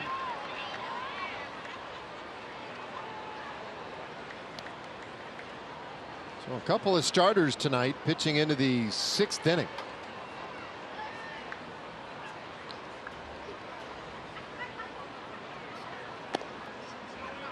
For the Rangers, that's been more and more a rarity in this second half, as they have experimented a little bit with the concept of the opener.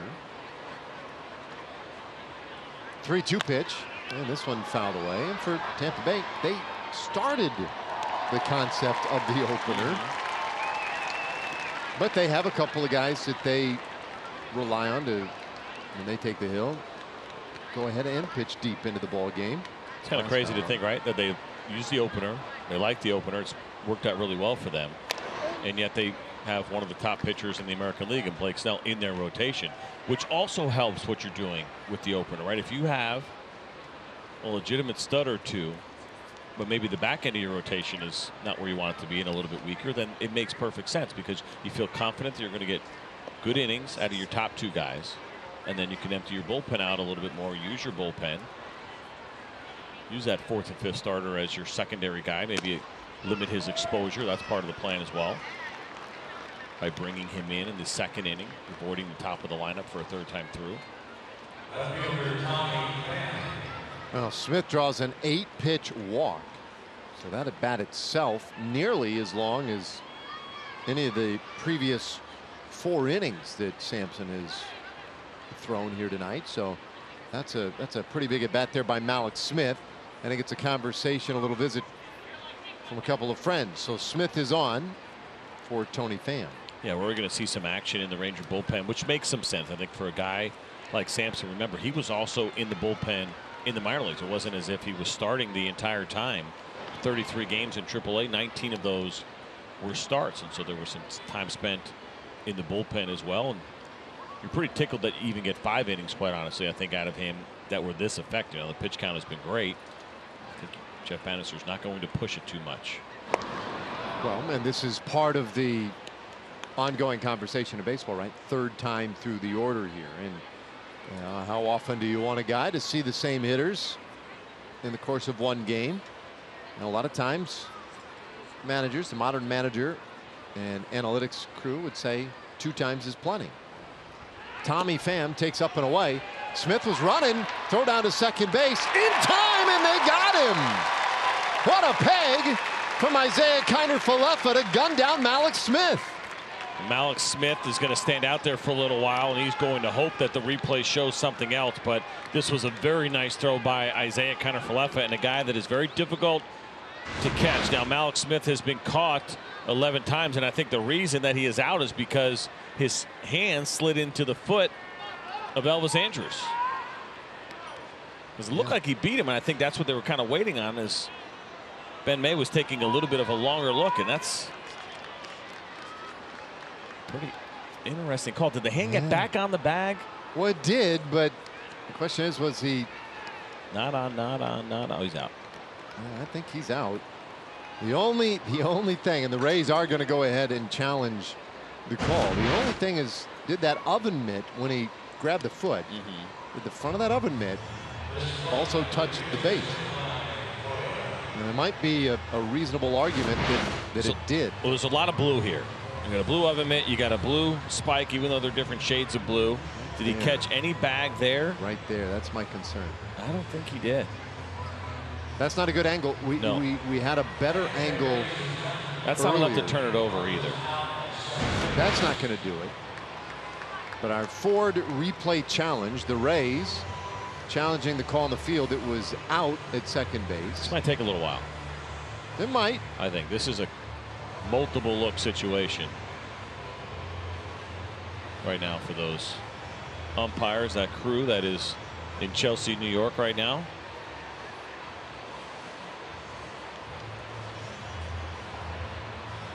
Meanwhile, 1-0 the count on Tommy Pham. Kevin Cash has challenged this. His crew said, yeah, we think we perfectly designed this oven mitt to get in there. How much longer is that than his hand? 6.5 inches. I mean, it looks pretty long, right? Yeah. It's Or if Major League Baseball is going to try to do anything about that. I wonder. I do think that those things are at risk. I think sooner or later they might have to legislate that just a little bit. It's about the wrist or about the hands or fingers? I think it's about the fingers, yeah. which is why it's that mitten look. So you're not jamming your fingers, I guess, the idea when you're going into the bases? They could not overturn it. And so that's a caught stealing. 12th time this year that Smith has been caught. This was the angle that I thought might be detrimental. Right here is that mitt. See, it almost looks to me like that's too blurry. I think that's Elvis's foot still. No, there you go. Yeah. Oh yeah, there's some space in between. Good call. Well, the Rays have been threatening to challenge quite a few plays. Yeah. They finally did. So the call confirmed. Good time to do it. Well, now the pitch to Pham. Outside 2-0. Nice job by Isaiah Kiner-Falefa. That's one to be proud of. Done a pretty good job here in his first year in the big leagues. Has now thrown out 8 of 25. He came in at 29%, slightly above league average.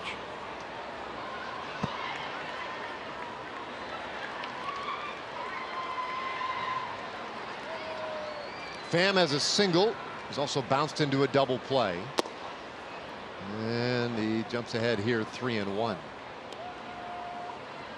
We were talking earlier about how Pham had some real success with St. Louis. He was a 16th round pick originally back in 2006. 9 seasons in the minor leagues before his big league debut.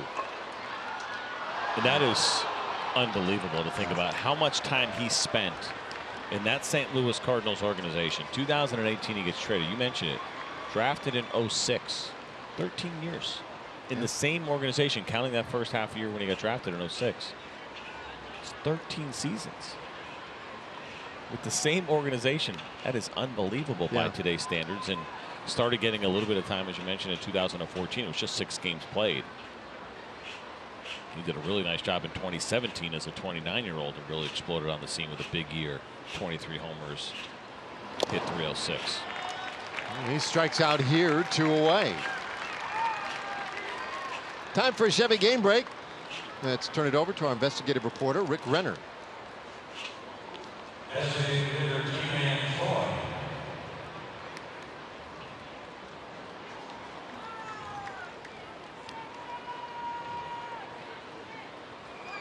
That's just in. All right. 2 out here, and Ji-Man Choi. Adrian Sampson trying to get through 6 innings here.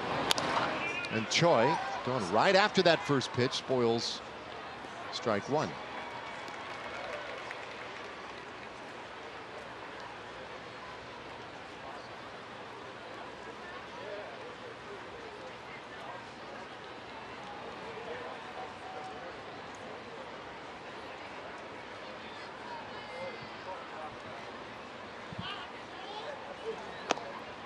Upstairs, 1 ball and 1 strike. Choi lately been locked in a little bit. Last 28 games, has 6 homers, 17 RBIs, and his batting average just under 300. He's been good for the Rays since they acquired him in a trade. He's hitting .333.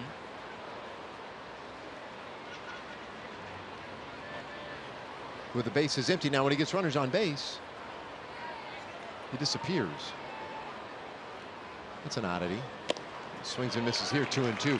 When he has runners on base, he's hitting under 200. When he's batting with the bases empty as he is now,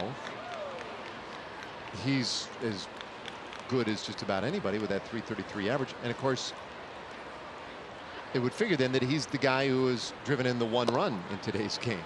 Full count. But with runners in scoring position has also struggled. 167. Yeah, so it's not even runners on. And I mean, all of it across the board has been a little bit of an issue from the 27-year-old from Incheon, South Korea. Oh, at least one of us has is been that a there. big town? It is a big town. It's right outside of Seoul. That's where the airport is. Well, this ball hit well out to center field, chasing Robinson to the wall, and he won't have a play. Home run for Choi. That's his 10th of the year. And the Rays lead 2-0. I just mentioned what a good bat he has been swinging here as of late, and gets himself in that 3-2 count. And he gets himself a 91-mile-an-hour sinker that he's able to get a hold of. And I think that's going to be it for Adrian Sampson. There's a good look at the two-seam grip. There's the run that sat middle, and a nice job by Choi to keep that ball in the middle of the field, even though he took the big swing. See him pull his hands in a little bit. That's a nice job as we go to StatCast AI, which is powered by AWS. 104 miles per hour and a projected distance of nearly 420 feet. Well, unfortunately, Sampson not able to get through the full 6. Curtis coming on for the Rangers here in a 2-0 game.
Gives us our who's in, who's out pitching change, sponsored by In-N-Out Burger.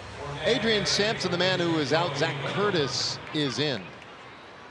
Good outing overall for Adrian Sampson. I know he's not in line to get a win. 5 2/3. That home run did him in, but he really threw the ball well. After that first inning, 3 hits to lead off the game. He did a really nice job after that and really got things under control. Unfortunately, no run support for him right now. Let's see if the Rangers can get him off the hook as the lefty Zach Curtis takes over.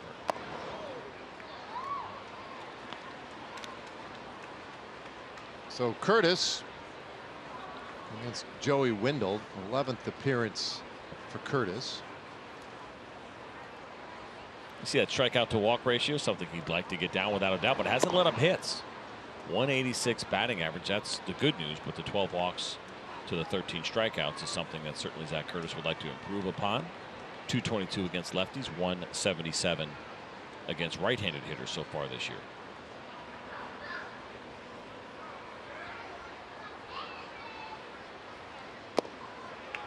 Strike called, 2-1.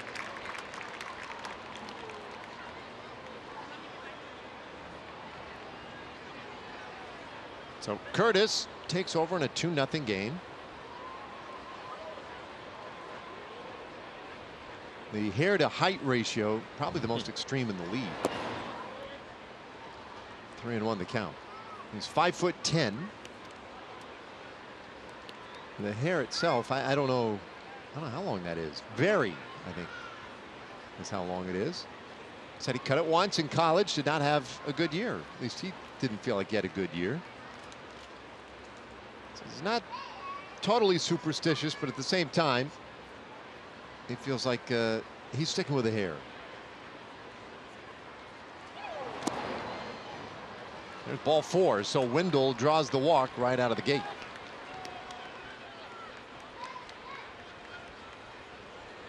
One of those things you want to do as a lefty. I mentioned the walks a little bit high, so it's now 13 strikeouts to 13 walks on the year, but to really try to avoid those walks to left-handed hitters as much as possible. That's the big one. Listen, you never want to walk guys, but certainly in a situation where you might be looked at and auditioning as a lefty specialist, it's really important for Zach Curtis to make sure he fills up the strike zone against those left-handed hitters.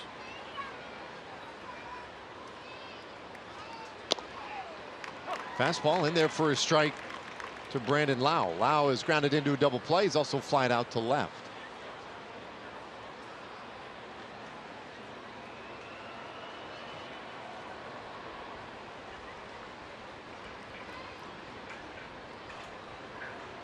Two runs, 6 hits for the Rays tonight.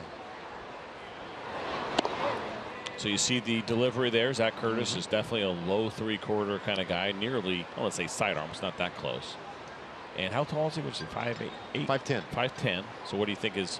Last time I'll ask you. I won't do this all night to you. But the vertical release point. We mentioned that for Tyler Glasnow, it's right at 6 feet, the height of which his hand is at when he's releasing the baseball. And even 6 feet for a guy that is 6'8". So I'm going to say that his vertical release point is 5 feet 10 inches. 4 feet, 4.9 feet. What? That's what it says. All right, well, that's just this. So right at silly just exercise. Pretty much right at 5 feet. Well, you think about it, right? If he is 5'10", he's throwing downhill and he's got the lower arm angle. He's definitely under his height and about 10 inches under his height on average. Well, I don't get how Verlander then.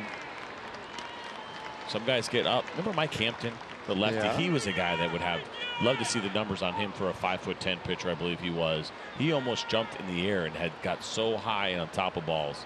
There's certain guys with their deliveries. And remember, it's also when the ball is coming out of your hand.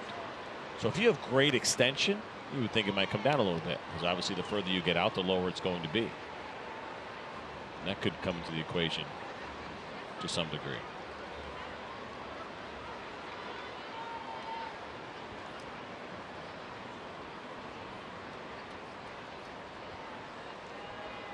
Well, 1-2 to Lau. Runner goes. Strike called. Throw down to second base, and that doesn't matter. Inning is over. 2 strikeouts in the inning, one by Curtis. And that takes us to the bottom of the 6th. The Rangers trailing 2-0.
Rays, and Shin-Soo Choo takes on the Tampa Bay Rays today, brought to you by AARP.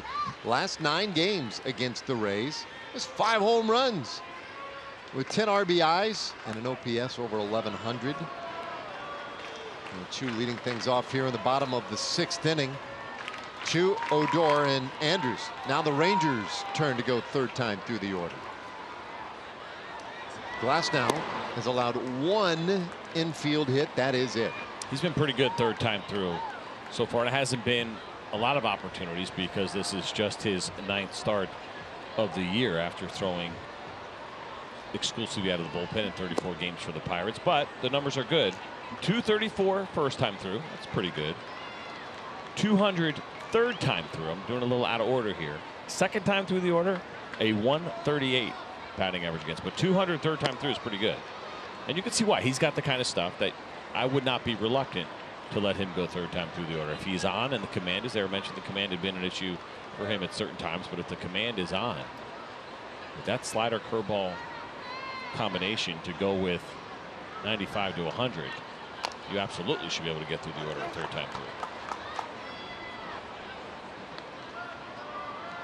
Well, so far tonight, he has struck out Chu. He's also gotten him to fly out.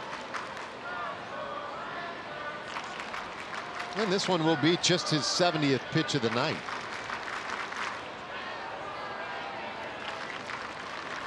Chu swings and just does get a piece of that one.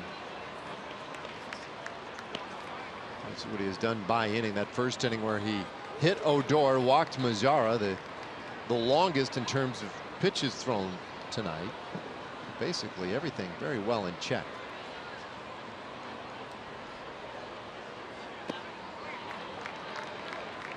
Full count, and now again very similar to what we saw in the top of the inning when Malik Smith drew an 8-pitch walk to open the inning.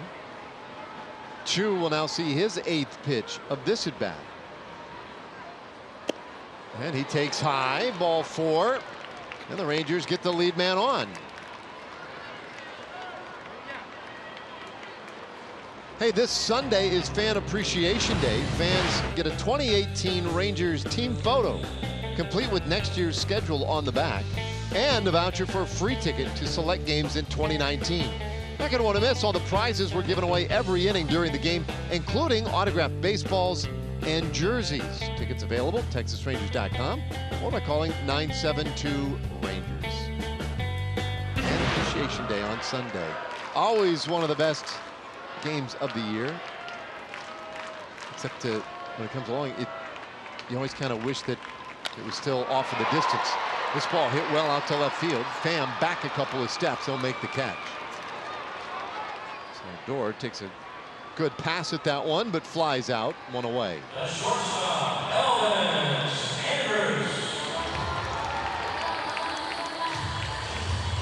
So now Andrews.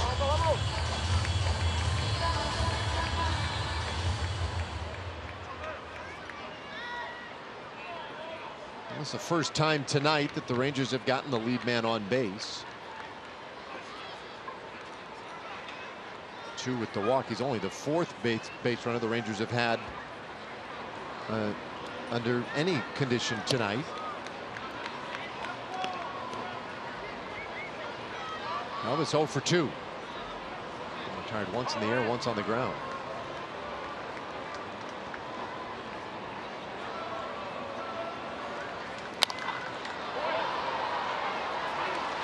One and one.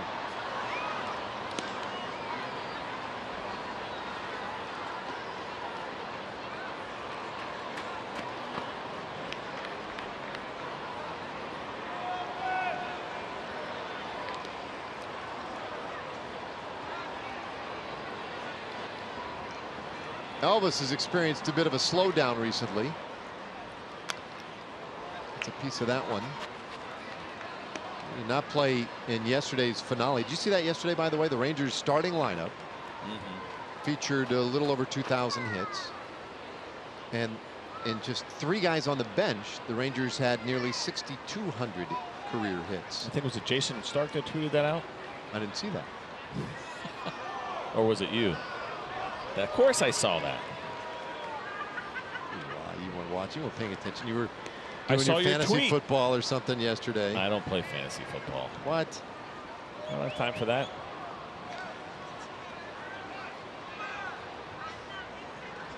I was traveling yesterday. Oh, that's right. You were Had a layover. I in was really transit? concerned. Layover? Well, You can't get a direct flight? you can get a direct flight, but if you want to stay in the airline that you always use, then you got to make some decisions when you get in the middle of the country once in a while. So I went. I mean, it's even when I told my kids, I was like, "Yeah, I got. We got our strikeout there, huh?" Elvis swing at that? I guess I missed that subtlety. It was rung up by plate umpire Stu Sherwire. Let me see this swing again. There's the breaking ball grip. Look at the movement on I that guess thing. he did. Yeah, it's probably a good call. He knew it. He didn't put up much of a fight. That is a tough pitch. Yeah, you see that barrel coming around. He definitely. We're seeing a really good version of Tyler Glass now, and it's pretty amazing what we're watching tonight that the Pittsburgh Pirates took him out of the rotation this year.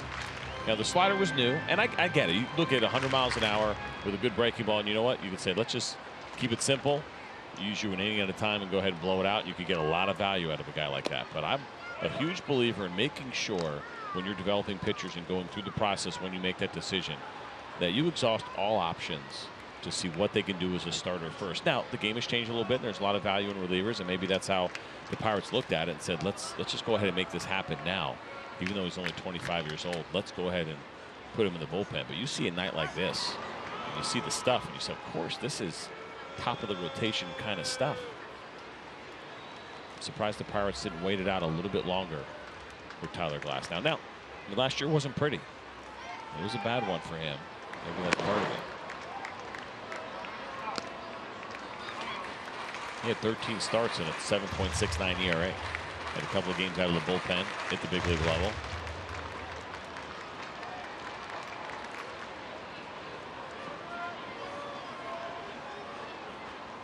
One pitch. Mazara had 2 balls and 1 strike. He has walked and struck out. Well, based on what we've seen tonight, I mean, I certainly can't agree with you more. This is a guy you figure you'd be very excited to have in your rotation. Little tapper back toward the mound. That's a tough play. Glass now got to it, but won't have a play. And that's a second Rangers hit. The first hit traveled 68 feet tonight. And that one might not have gotten 40 feet. And probably hit a little bit slower, right? We saw the 75-mile-an-hour exit velocity for Isaiah Kiner-Falefa on his infield hit. Now, this is a tough ball. You're 6'8". They have to bend down and field this cleanly and likely have to make a throw all in one motion is going to be tough. And that ball did not bounce up as high as Tyler Glass now thought it was going to bounce up. It just kind of stayed down and got under the glove, and prompt a visit from his pitching coach. Now, this is interesting. Got to be the tallest pitching coach in baseball. It's Kyle Schneider. What'd you think? Yeah, I mean, he's on the downhill right there, right? Talking to his 6'8" pitcher. He's not giving up much. So that is not going to be a base hit for Mazara. He's listed at 6'8", Kyle Schneider is. And that was part of the conversation, actually, too, which is kind of interesting, right? You got a guy who pitched professionally, 6'8", pitched in the big leagues with the Royals and the Boston Red Sox from 2003 to 2008. And you got a 6'8" pitcher. Now, there's some value there because being 6'8" and trying to repeat mechanics is a real challenge. And a pitching coach that you can kind of gel with and has tried to do something that you're also trying to do and has done it. There's probably a real opportunity for those guys to connect on some similar experiences.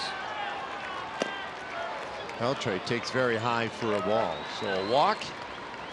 And Mazara reaching on the error. An E1, not a hit. They give him an error on that? Yeah, they gave him an error. Really? That's a tough play. I mean, the ball stayed down, but even if he had caught it clean, it was going to be close. He was going to have to spin and throw, and wow. That's harsh.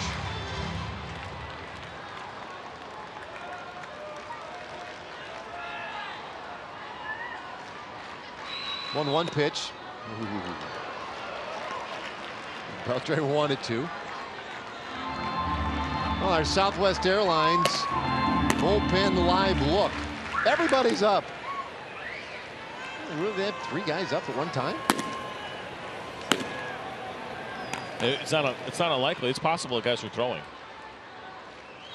I was talking to Ned Yost this past weekend and talking about the roster expansion, and he said, I've looked down and seen 3 or 4 guys playing catch down the bullpen. You don't know which guy they're warming up and which one they're trying to get ready.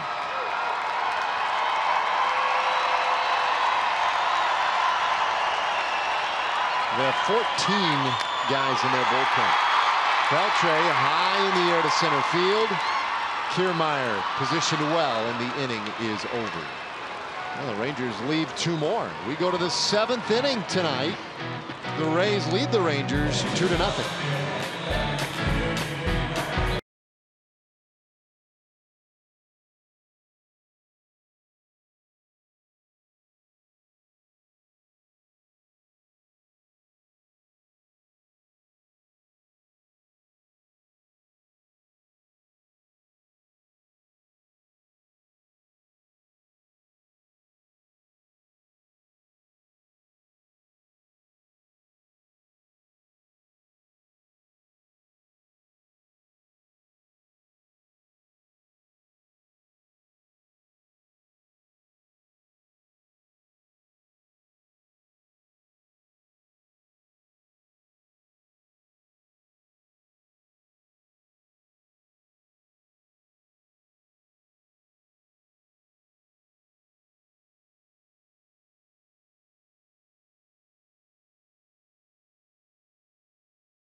Go to the 7th inning. Hey, coming up, it's going to be our first ever Whataburger night at Globe Life Park. That's right, this weekend on Saturday.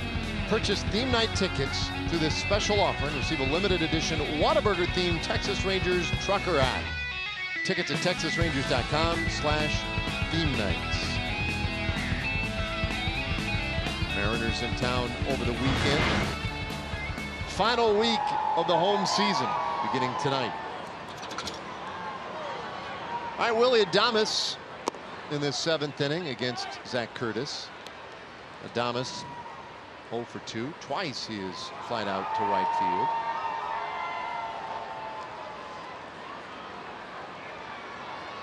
As you mentioned, 14 relievers. Yeah.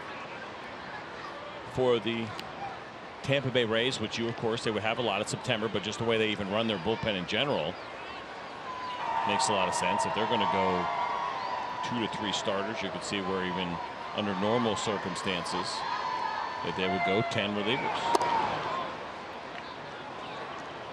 I believe it was Oakland 17.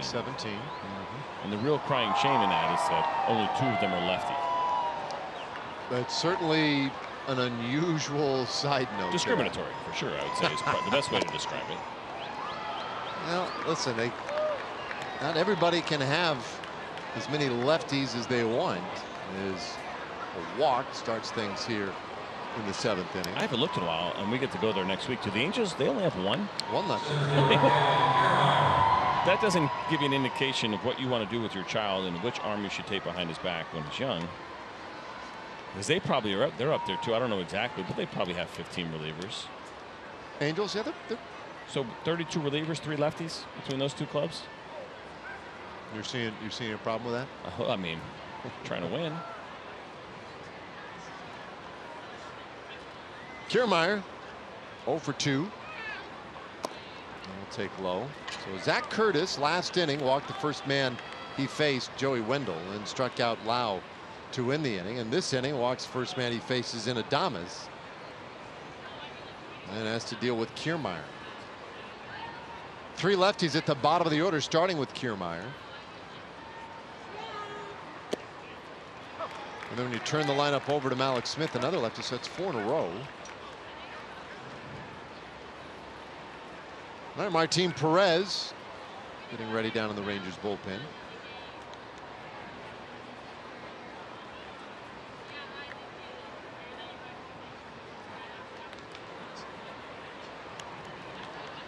Mentioned that low batting average against for Zach Curtis, and no doubt, listen, he's not walking guys intentionally. He's not intimidated by those lefties. He's just trying to find some consistency But I will tell you that without a doubt, the coaching staff looks at the really good numbers as far as the lack of hits. We really would love to see what he could do if he gets that walk rate to where they want it to be. This ball lined into center field. Base hit for Kiermaier. Adames heading to third. Kiermaier going for 2, and the throw not in time. So a double puts him at second and third with nobody out. We mentioned what a great athlete Kevin Kiermaier is, and he shows off the speed, really good instincts. You're going to see this breaking ball sit in the middle of the plate. It's a nice swing, good base hit, but the fact that he was thinking too right out of the box, good base running all the way around as Adames easily gets the third. Watch Kiermaier here, that's tremendous hustle, and you see the hand get in ahead of the throw.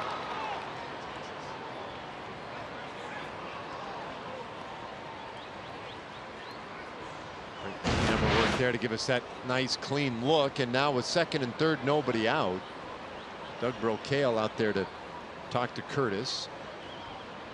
Andrus and Kiner Falefa out there as well. A run in the first for Tampa Bay. They got a run in the second on the Choi home run. 2 runs on 7 hits.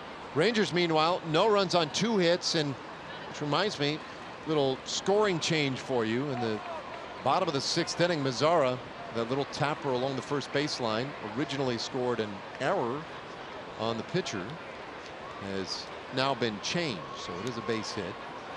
Rangers with 2 infield hits so far tonight. It's amazing how many calls you've gotten changed so far in this game. That's 2 that were ruled one way.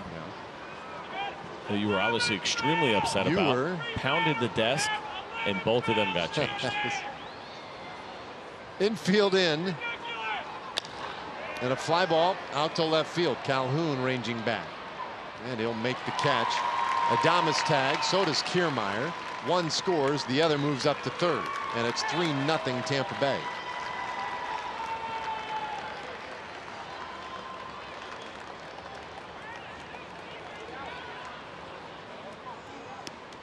You were talking about run support a little earlier. And specifically, as it affected Adrian Sampson because he has not gotten a lot of run support. Tyler Glasnow, the starter for Tampa Bay, and he's had a very good night so far. In his 8 starts coming into tonight, he'd received a combined 6 runs. At 4 starts, which he's not received any run support, and he's received 2 or fewer in the other 4. I mean, it's just been it's a tough one for Glasnow. And now an intentional walk issued to Schufo. So CJ Cron pinch hit there. Oh, I'm sorry. To Cron. And so with that, Jeff Bannister is going to go ahead and make a change. Martin Perez been loosening up. He's ready to come on in. Shorter night for Zach Curtis. It's 3-0.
We continue on here in the top of the 7th inning.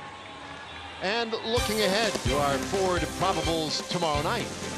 The Rangers have had a little trouble tonight with Tyler Glasnow. Tomorrow, they get Blake Snell, 7-0 with a 1.32 ERA in his last 7 starts. He's been pretty good.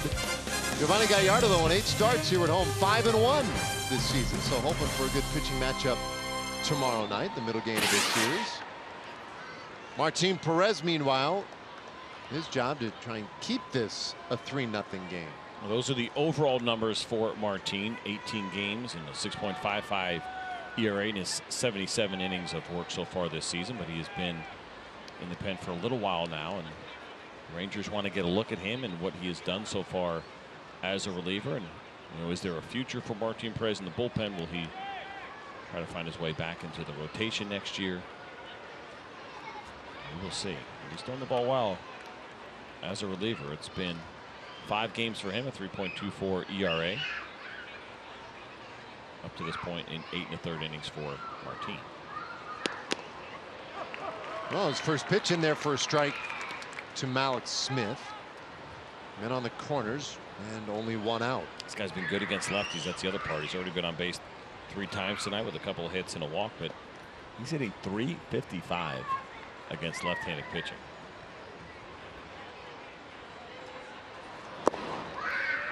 One and one. He's also been good with runners in scoring position, which he's got one right now at third base. 301 coming into tonight. He's had a really nice year. He made a nice catch earlier. A little bit of a funky one, but a nice one.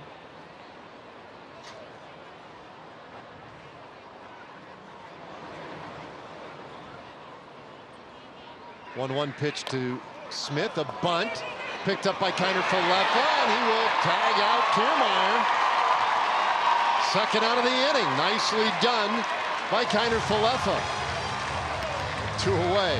Whenever you're trying to bunt, a lot of times you'll talk about deadening the baseball, that you don't want to bunt it too hard. Well, this was a little bit too much for Malik Smith. He didn't get enough of this ball, so it just kind of died right in front of him. And what a play, a heads-up play by Isaiah Kiner Falefa to get that ball and come back. He knew Kevin Kiermaier was going to get down the line quick. That's some tremendous instincts, as Kiermaier thought about, I don't know, trying to jump over maybe Isaiah Kiner Falefa. That's not an easy decision to make, man. Like, in the heat of the moment that quick, you're hopping out as a catcher, trying to pick that ball up with a catcher's glove or your bare hand, whichever way you're going to go with it, and then make the decision to tag the runner instead of get the out at first. All of that, a lot of thoughts go through your mind extremely quickly, and that's some great instinct by the rookie. I remember talking to him when he came up and talking about his catching duties and that transition he's made. He says, I try to think of it as I'm just an infielder with a lot of stuff on. And he kind of made that play like an infielder with a lot of stuff on. This one out to center field, hanging up a little bit. And Robinson able to run underneath it to complete the inning. So Martin Perez able to keep it a 3-0 game. A couple of nice defensive plays to end this one, but highlighted by the really nice play. Isaiah Kiner Falefa fields the bunt, has the wherewithal to come back and put the tag on Kevin Kiermaier.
As we go to the bottom of the 7th inning, enhance your next game day experience with the MLB Ballpark app.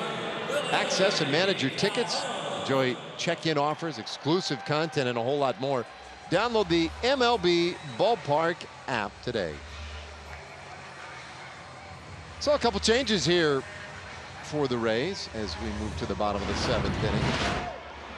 Jesus Sucre comes in to take over behind a home plate. In fact, it's an entirely new battery. Adam Kolarek, the new pitcher. A left-hander, game number 26 for him. 15 strikeouts to 5 walks in his 30 innings. And you see that low arm angle that Adam Kolarek has. And he's done a nice job against lefties, just 234. Righties, though, have hit him pretty well. 324 batting average for the right-handed hitters.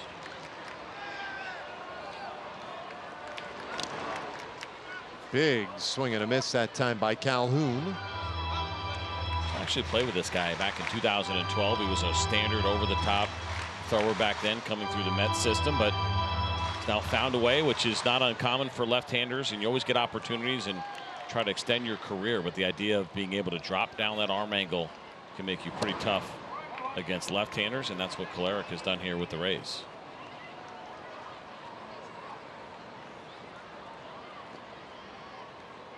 Well, he comes on here trying to pick up where Glasnow left off. Glasnow was really spectacular tonight. And there's a swing and a miss. So Kolarek gets a strikeout to start his evening. All right, time for a Chevy game break. Let's check in again with Rick Renner.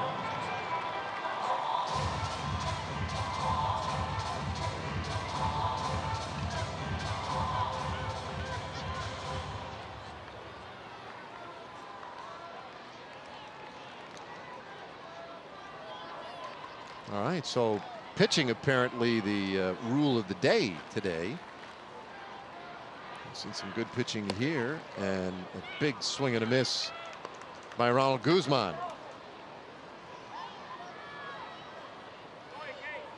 Glasnow done today for Tampa Bay. 6 shutout innings, 2 hits, 2 walks, and 6 strikeouts. And Kolarek got a strikeout to begin his evening and goes 1-1 now on Guzman, who is twice flied out to center. I think both of those have been pretty hard lineouts for Ronald Guzman to center field. Some frustration. Mentioned that one that he hit 108 miles an hour. Kevin Kiermaier made a really nice play in his previous at bat. His first one, he hit the ball pretty hard. That turned into an out.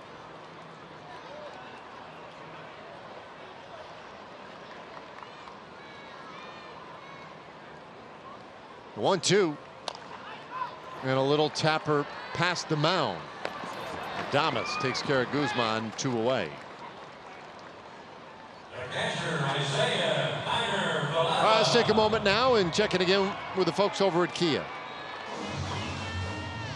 At Kia, get America's best value backed by a 10-year, 100,000-mile warranty.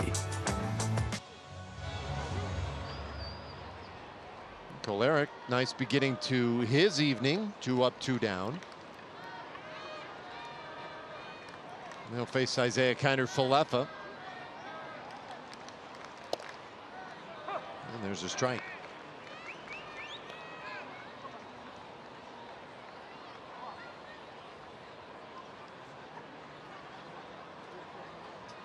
The Hawaiian hustle. Kiner-Falefa had the Rangers' first hit. That was an infield hit in the 5th inning. But he's in a hole 0-2. Rangers would get another hit in the 6th inning. Little dribbler down the first baseline by Nomar Mazara. Did you dub him that name? That's pretty good one. No, he actually told me about that earlier this season. Said that there was somewhere along the line somebody had called him that. It's a good one. And he kind of liked it. Yeah. I dig it.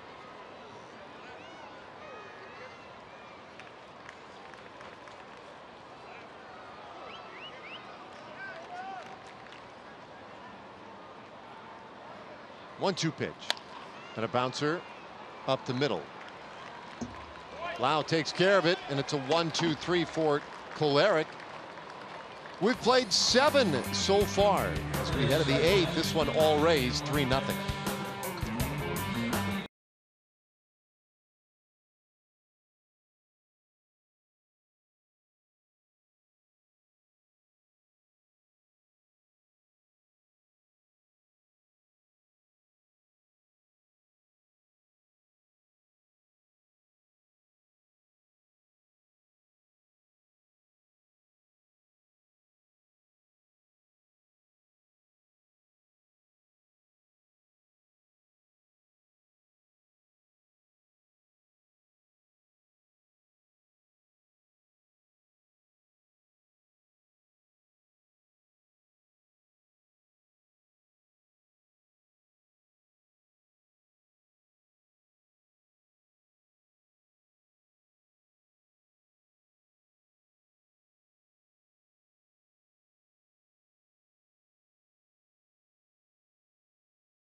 Game summary here at Globe Life Park in Arlington, and we saw this RBI single from Choi. Very nice night. This ball to dead center field. That home run went 419 feet. Nice play by the fan on Greens Hill. So it's been a good night for Ji-Man Choi. We talked about him. You mentioned it over his last 28, how well he had been swinging it coming into this one. But really, this entire Rays team, this is what he's done so far here in September. 9 extra base hits, 14 RBIs. We highlighted it in the open. Since August 19th, no team has a higher batting average than the Rays. They're not going to get in. Nope. Best ERA, best batting average. But you're right. It's amazing. Too little, too late. The push they've made has been impressive. And I say that they're not going to get in. And I say it with some confidence because I just don't think it's going to happen. It's not like it couldn't. I mean, mathematically, there still is an angle there. Ball and 2 strikes on Choi. So they've gone 11-3 in their last 14 games. That's pretty good. They've gone 20-5. 20-5 since August 19th. Also quite good. They just can't make up ground on the Oakland A's. That seems to be the issue. 2 balls and 2 strikes. I mean, it's a team, you know, on August 18th, they trailed Oakland by 12 games in the wild card division. At that time, they were 62-61, so just barely above 500. They are now 82-66. But they've only picked up 5 games. They're 7 games back. It's a full count now on Choi. I'm going to go from 62-61 to 82-66. And only pick up 5 games. It's frustrating. I mean, that's just nuts. There's a strikeout of Choi, 1 out here in the 8th inning. I think it starts to make you wonder a little bit. So as they go through this experiment and using the opener and using it well, as you're going to see this fastball from Martin Perez well located. And that's the one thing we're keeping an eye on with him too. That's a 2-seamer. So it came back a little bit and Choi missed it by a pretty good amount. Good job by Martin watching that fastball velocity and see if it ticks up very much. Well, that one's 97 miles per hour. That's the part that I think will be tough for Martin. Right, if you see 97 from him with any kind of regularity with the movement that he has using predominantly 2-seam fastballs, and he does well against lefties out of the pen. You know, regardless of what's going to happen with him in the Rangers specifically, but just big picture for his career, he wants to start. Right. But if you see that a little more common, there's 96. It's a broken bat roller down to first. Wendell put out 3-1. And that's a great pitch to a lefty. It's a 2-seam fastball in that absolutely obliterates a bat. Now he's going to want to do it, obviously, depending on where he's going to be, what the opportunities are going to be. But there's some high side, some potential high side with Martin Perez as a reliever. I love that pitch so much. The 2-seam fastball into lefties. It's one of my favorites because you just don't see it a lot, and lefties don't see it a lot. I just want to make sure Wendell regrets not wearing batting gloves after that one. But here's the deal, right? With a sinker ball pitcher, you hear all the time that you can throw through that important movement that you get, right? And as he goes up to 97, do you have any fear that he loses any of that good movement? No, I don't. I mean, I felt like that ball still had some pretty good velocity on it, and still that late movement they were looking for as well. Well, he puts up a 1-2-3, top of the 8th inning. Rangers bats need to get something going.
3-0 as we welcome you back to Globe Life Park in Arlington. It is Ned Odor bobblehead night here at the Globe, and that means the first 15,000 fans in the doors got their hands on one of these Game of Thrones bobbleheads that features Ned Odor. And Rugi had a chance actually to go up on the concourse, take a picture in the actual throne, and hold his actual bobblehead, which is, I don't know, kind of maybe cool and creepy all at the same time. I don't know anything about Game of Thrones, but I'm assuming this is a really cool thing, and I think Rugi looks really kingly there. Is that right, or no?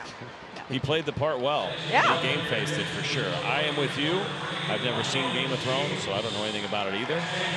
But that's a pretty cool piece of furniture. Would you, if you had the opportunity, let's say, to feature the Iron Throne somewhere in the house, go ahead and put that in? Considering how little power I have over what goes on in my house when it comes to that kind of stuff, I might attempt it, or I'd do the smart thing and I'd pick a better battle for something I really wanted. My cigar Indian has lasted this long. Don't know if it's going to make it much longer. We'll see. She would like to have gotten rid of that on day one.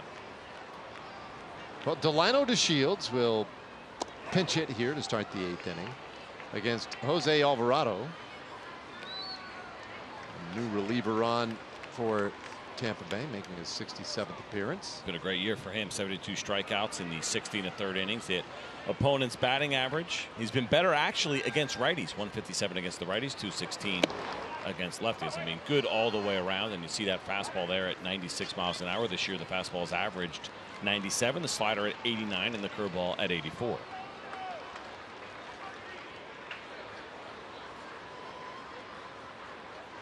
Well, Delano's been getting a handful of starts lately. Today being used off the bench, and he takes a strike. That one at 98 miles per hour. It's 1-2. So I was going to ask you this earlier.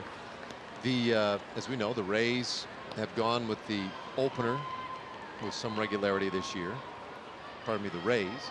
And at the same time, they've gone with a traditional starting pitcher as well, like they did today, Tyler Glasnow, and they'll do it tomorrow with Blake Snell. 2-2. Do you have a sense for where they've had more success, wins and losses? I do not. I hadn't looked at that. Oh, I can tell you. All right. You don't. I mean, you wouldn't want to guess. How many times have they used the opener? I think you're going to be surprised at the answer to that one. This one lined down the first base line, foul. They have used the opener. They've used traditional starters. Actually, it's way higher than 30 times. Okay. They've used the opener 70 times. Man. Well, they're playing much better as of late, and they're using the opener a lot more, right? Yeah, 3 out of every 5, true. it seems like. Ryan Stanek has been huge in that role for them. He's done an unbelievable job. At the same time, we've talked a little bit about Blake Snell and how great he has been, especially in terms of wins and losses. So, all right. So of the 70 times they've used the opener, I will say that they are 40 and 30. I saw you working your little so they are over there. I was looking up Stanek's numbers, so I want to show you something there now. 40 and 30. Oh wow, I strictly guessed that. Honestly, God. You're a liar. No, you can look at my thing there. I got Stanek's numbers open up. There's strike 3 called on DeShields. Plus, I was definitely going round numbers. I wasn't going to try to add anything that didn't end in a 0. That's what makes you look guilty. Really? You have to go no, because if I what would make me look guilty? Exactly. If I said something like that, that would have made me look really guilty. If I had said, and I'm not going to try to add some numbers that don't end in 0 right now that bring me to 70, but that's what I would have. So that's really why you want. Yeah, with the laziness, the above 500, or what puts them above 500, what ends in 0, 40, and 30. You could have gone with it anything divisible by 5 as well. Yeah, I could have, but who's got time for that? I mean, I already messed up what 75% of 12 was. Yeah. I said 6'8", 6'9". I'll figure it out. Yeah, they're 40 and 30 when using the opener. So that's a .571 winning percentage. Now, they're doing well with their traditional starting pitcher alignments as well. We talked about Blake Snell, the great job he has done. Their winning percentage .538 when going the traditional route. No balls, 2 strikes on Chu. I guess I was a little surprised to see just how well it had gone with the opener. You made the good point, though. that happened to coincide basically with this great run that they're on. So which came first? Well, that's the opener or the wins. Yeah, that's a good question. But Stanek is, I think, a pretty fascinating guy, and he's a young guy as far as early in his career. And he's done this 26 times for the Rays. He's made 26 starts for them, 36 innings in his 26 starts. And he's thrown the ball really well. Numbers are good, 2.5 ERA, and strikeouts to walks are phenomenal. But you're in that spot. I actually talked to him, this was last week on radio about this. This position that you're in, you have zero chance of getting a win. He's 0-2 in his 26 starts. And he said, listen, I get the role and what it's all about, but he's like, I don't love that part. Nothing I can do about it. I would like to see some W's next to my name, but they're impossible to get. So you're just happy to be contributing at the big league level and doing well, and that's what he's doing right now. This ball hit sharply up the middle. Backhand stop, and the throw over to first to get Chu.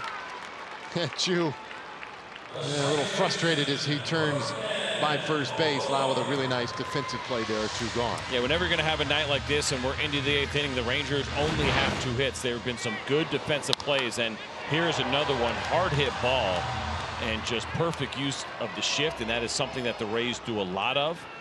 And poor Chu, and it's really amazing that Alvarado almost caught that ball. It was really close behind the back. But the shifts for the Rays defensively, they are 3rd most in baseball as far as how often they use them. And they are a plus 53, which means they have taken away 53 more hits than they've given up, as there is another shift. Was it Damas, by the way, who made that play? Not Lau. So 6-3 put out, and now a strike to Rougned Odor. Just off the iron thrown earlier today, 0 for 2, hit by a pitch.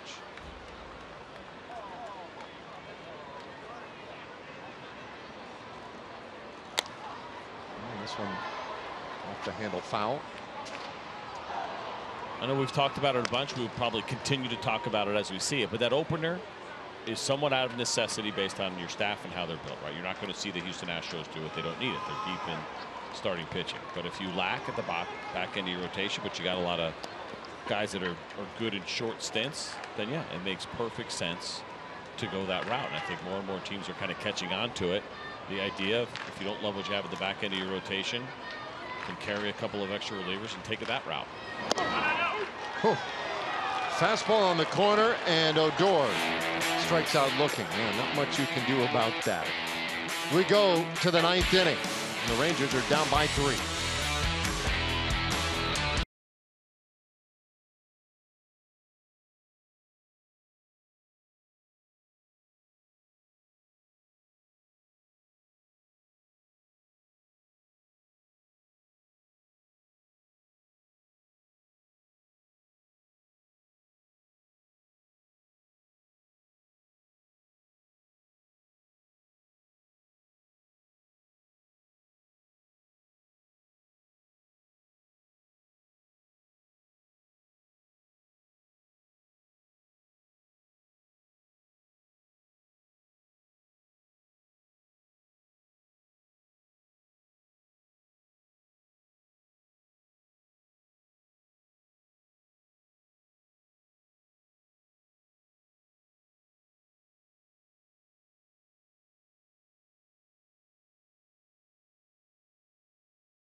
Southwest Airlines. Low fares, no hidden fees. That's transparency. By Ford. Visit your local Texas Ford dealer during the Ford SUV season. Ford is the best in Texas. And by the new Shiner Wicked Juicy IPA.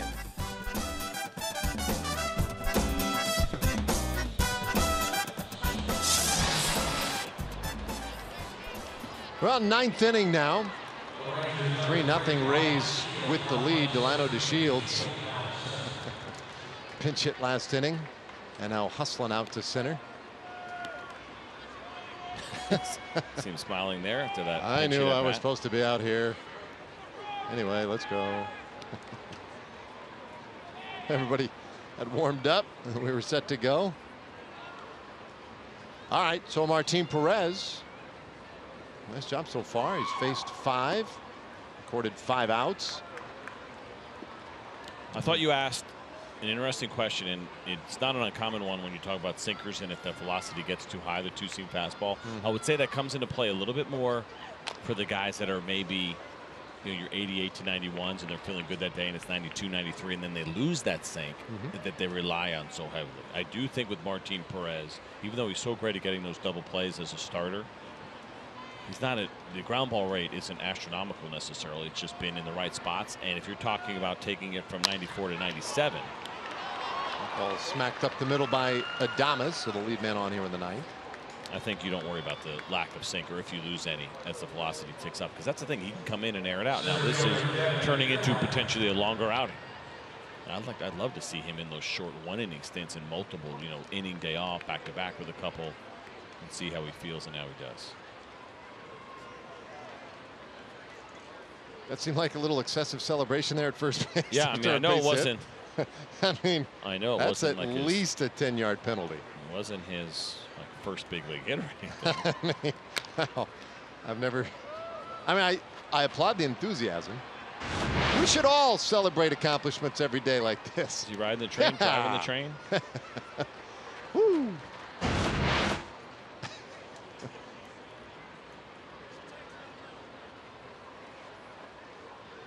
I will say, you know how kids love to imitate professional athletes. And I coached a t-ball team several years ago. Had a kid react similarly when he would get a hit, like every time.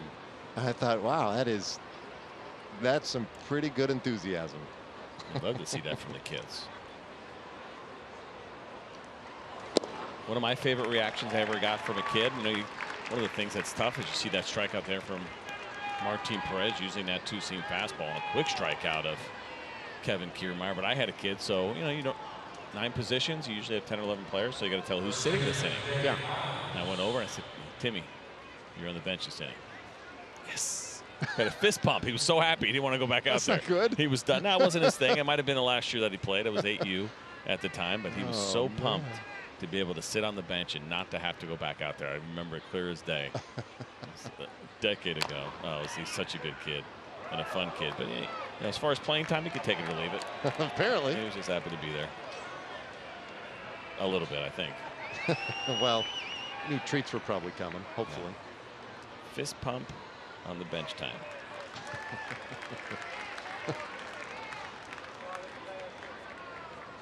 Bowers swings and misses in the count. 0-2. There it is, that two-seam fastball in again. So tough to get to. When you get the late movement, guys commit, finishes in off the plate. Get those swings and misses or the broken bats. It's a nice pitch by Martin. Do it again. Oh, and he gets a swing and a miss. Well, back-to-back strikeouts, his 3rd so far tonight. It's the last thing a lefty is looking for against a left-handed pitcher, and Martin Perez right now is painting with that pitch, and frustrating some lefties as he just did it to Kevin Kiermaier. And then once again right now in back-to-back strikeouts as he gets Bowers. So now he'll deal with Jesus Sucre.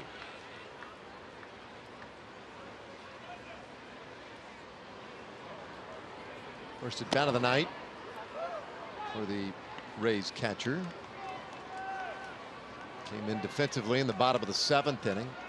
Not a lot to. He didn't like the movement on that pitch. I didn't enjoy that at all. I want to actually cut a little bit.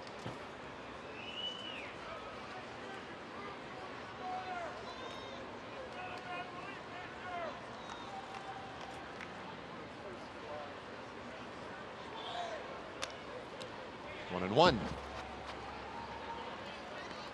Now the Rangers trail 3-0. They're going to need to summon some magic in the 9th inning. See if they can come up with a big come from behind effort.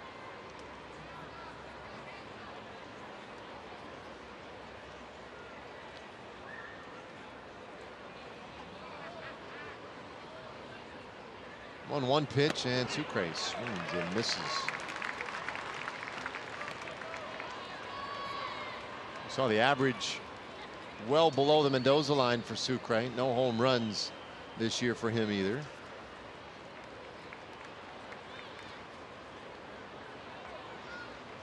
Just one hit in his last 21 at bats.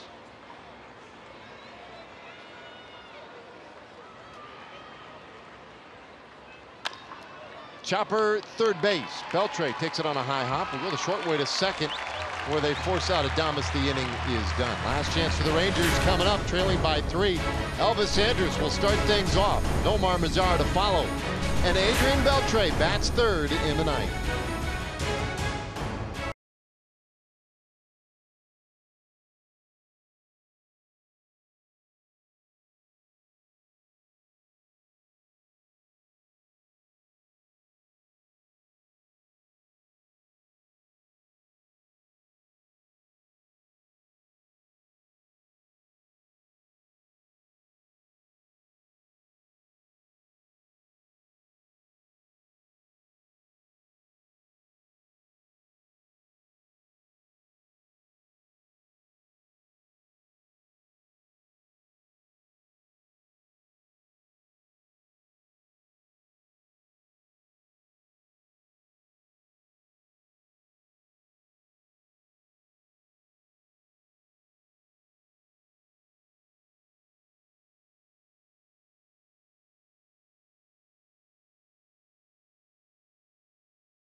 Nothing.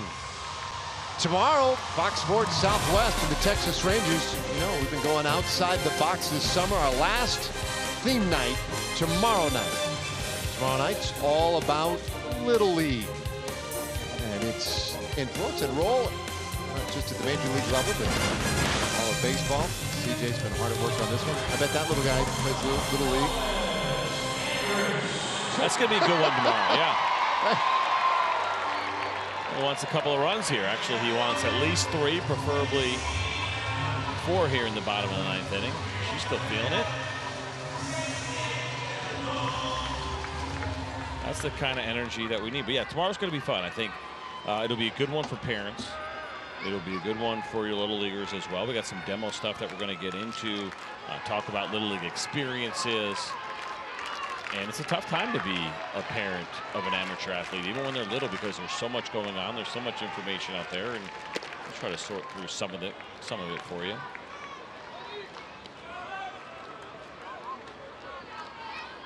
Well, last shot for the Rangers here in the 9th inning.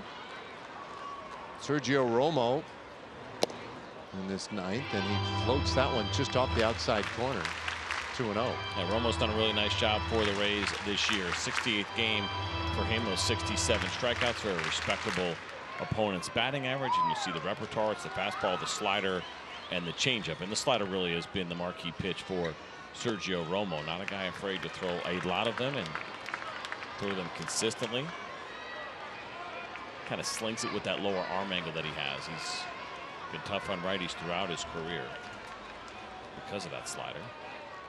This year, no different. 237 against right-handed hitters. Sneaks one in there. 3-1 the count. Rangers need a couple of base runners in this 9th inning, and base runners have been at a premium tonight. 2 infield hits, a walk, and a hit batter. That is it.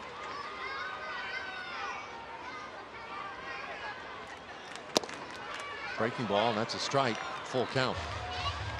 And you can see Romo's just not afraid to throw that slider regardless of count. He falls behind 3-0 to Elvis Andrus, and he comes back with back-to-back sliders in the strike zone. Payoff on the way. And a swing and a miss, and got Elvis way out in front. One away.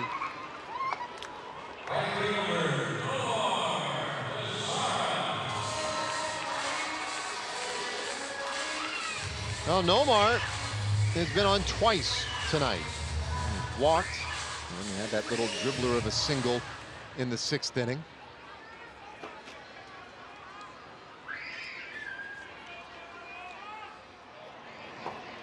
Andrews striking out there a moment ago. That's the 10th Rangers strikeout tonight. His offense has had a bad case of the Mondays. A strike there to Mazzara.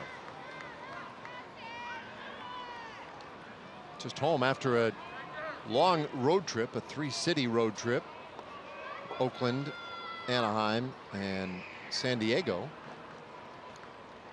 And ran into a good pitcher tonight in Tyler Glasnow. 6 shutout innings for him.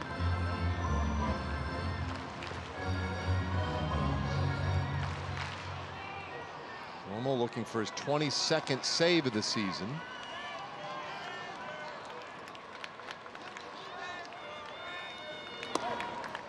Takes inside, 2-1.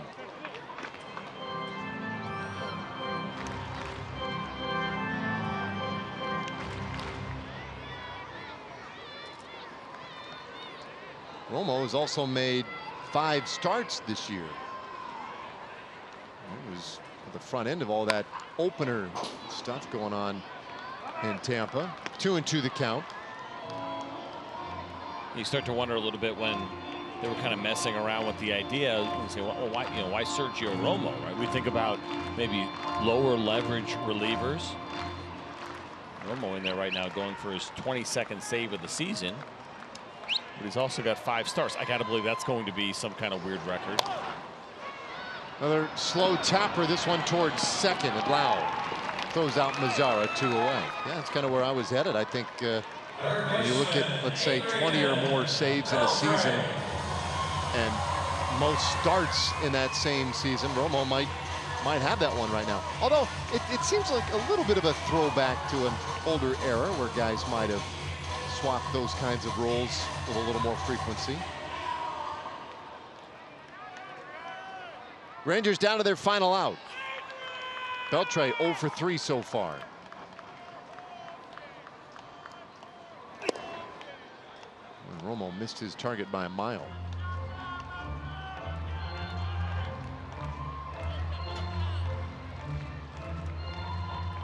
Well, the Rangers had 2nd and 3rd in the 1st inning, but could not get anybody home, and they've had very little since then. 1-1 the count. So what do you want to have, the most saves with at least 5 starts? Or do you want to have the most? Ryan Dempster, 2005, 23 saves with 6 starts. Yeah, okay. I just did back to 1980. Henry Mejia, 2014, had 28 saves with 7 starts. But there have been 5 pitchers since 1980 With at least 5 starts and at least 20 saves. Okay. So nobody higher than 7 starts. I don't know if Romo's going to do any more of those. I don't think he is. I get that sense.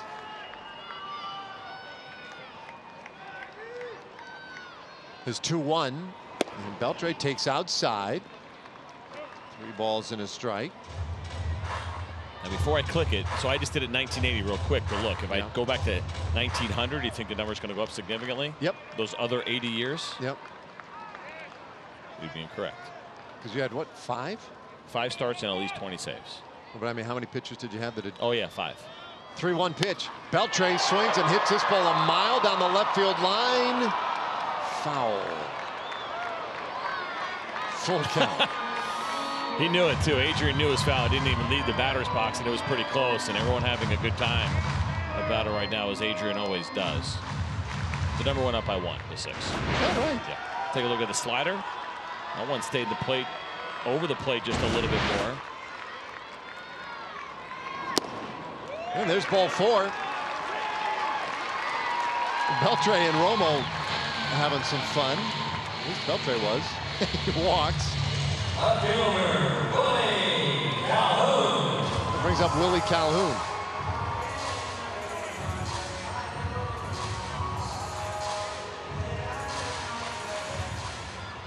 All right, Romo is playing along. All right, so Calhoun 0 for 3. Rangers need one more base runner to get a potential tying run to the plate. Calhoun lifts this one down the right field line, but foul. And up into the stands. And a pretty good pass at that one.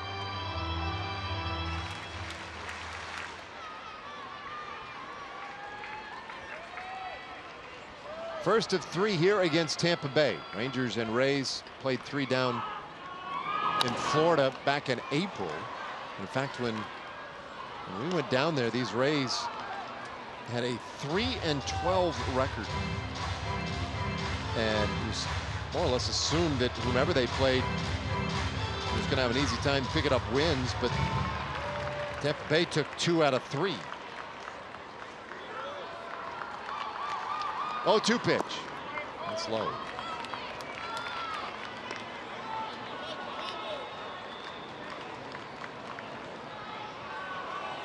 Calhoun homered yesterday, 2 home runs now for the year, 10 RBIs.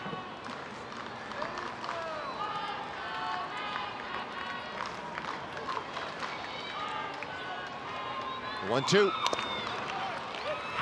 And that one grabbed by Sucre, a foul tip into the mid, and this one is over. Calhoun thought that might have hit the ground. It's the only thing I can think of there. Let's take a look at this changeup. Turns it over. You're going to see a foul tip. And ooh, that is close. Ooh, that is basically a trap. But it looks as if the Rangers will not challenge. They might. Well, I mean, what do you have to lose, right? No? I agree.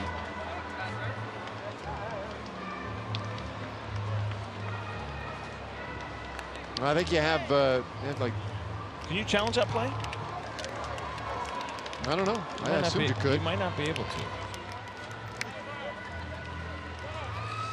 to. Umpires are gone. You only have like 20 seconds to indicate that you might want to challenge. I don't think the Rangers indicated that. And so this one is over. The strikeout of Calhoun ends it. 3-0 the final score. Rangers ran into a buzzsaw of a pitching staff tonight. So Rick Renner, Mike Bassick, and Pudge back in the studio with plenty to break down for you tonight. For CJ Nitkowski, Emily Jones, and our entire crew, I'm Dave Raymond. Thanks so much for staying with us tonight. Stay tuned. More coverage of Rangers baseball coming up right after this.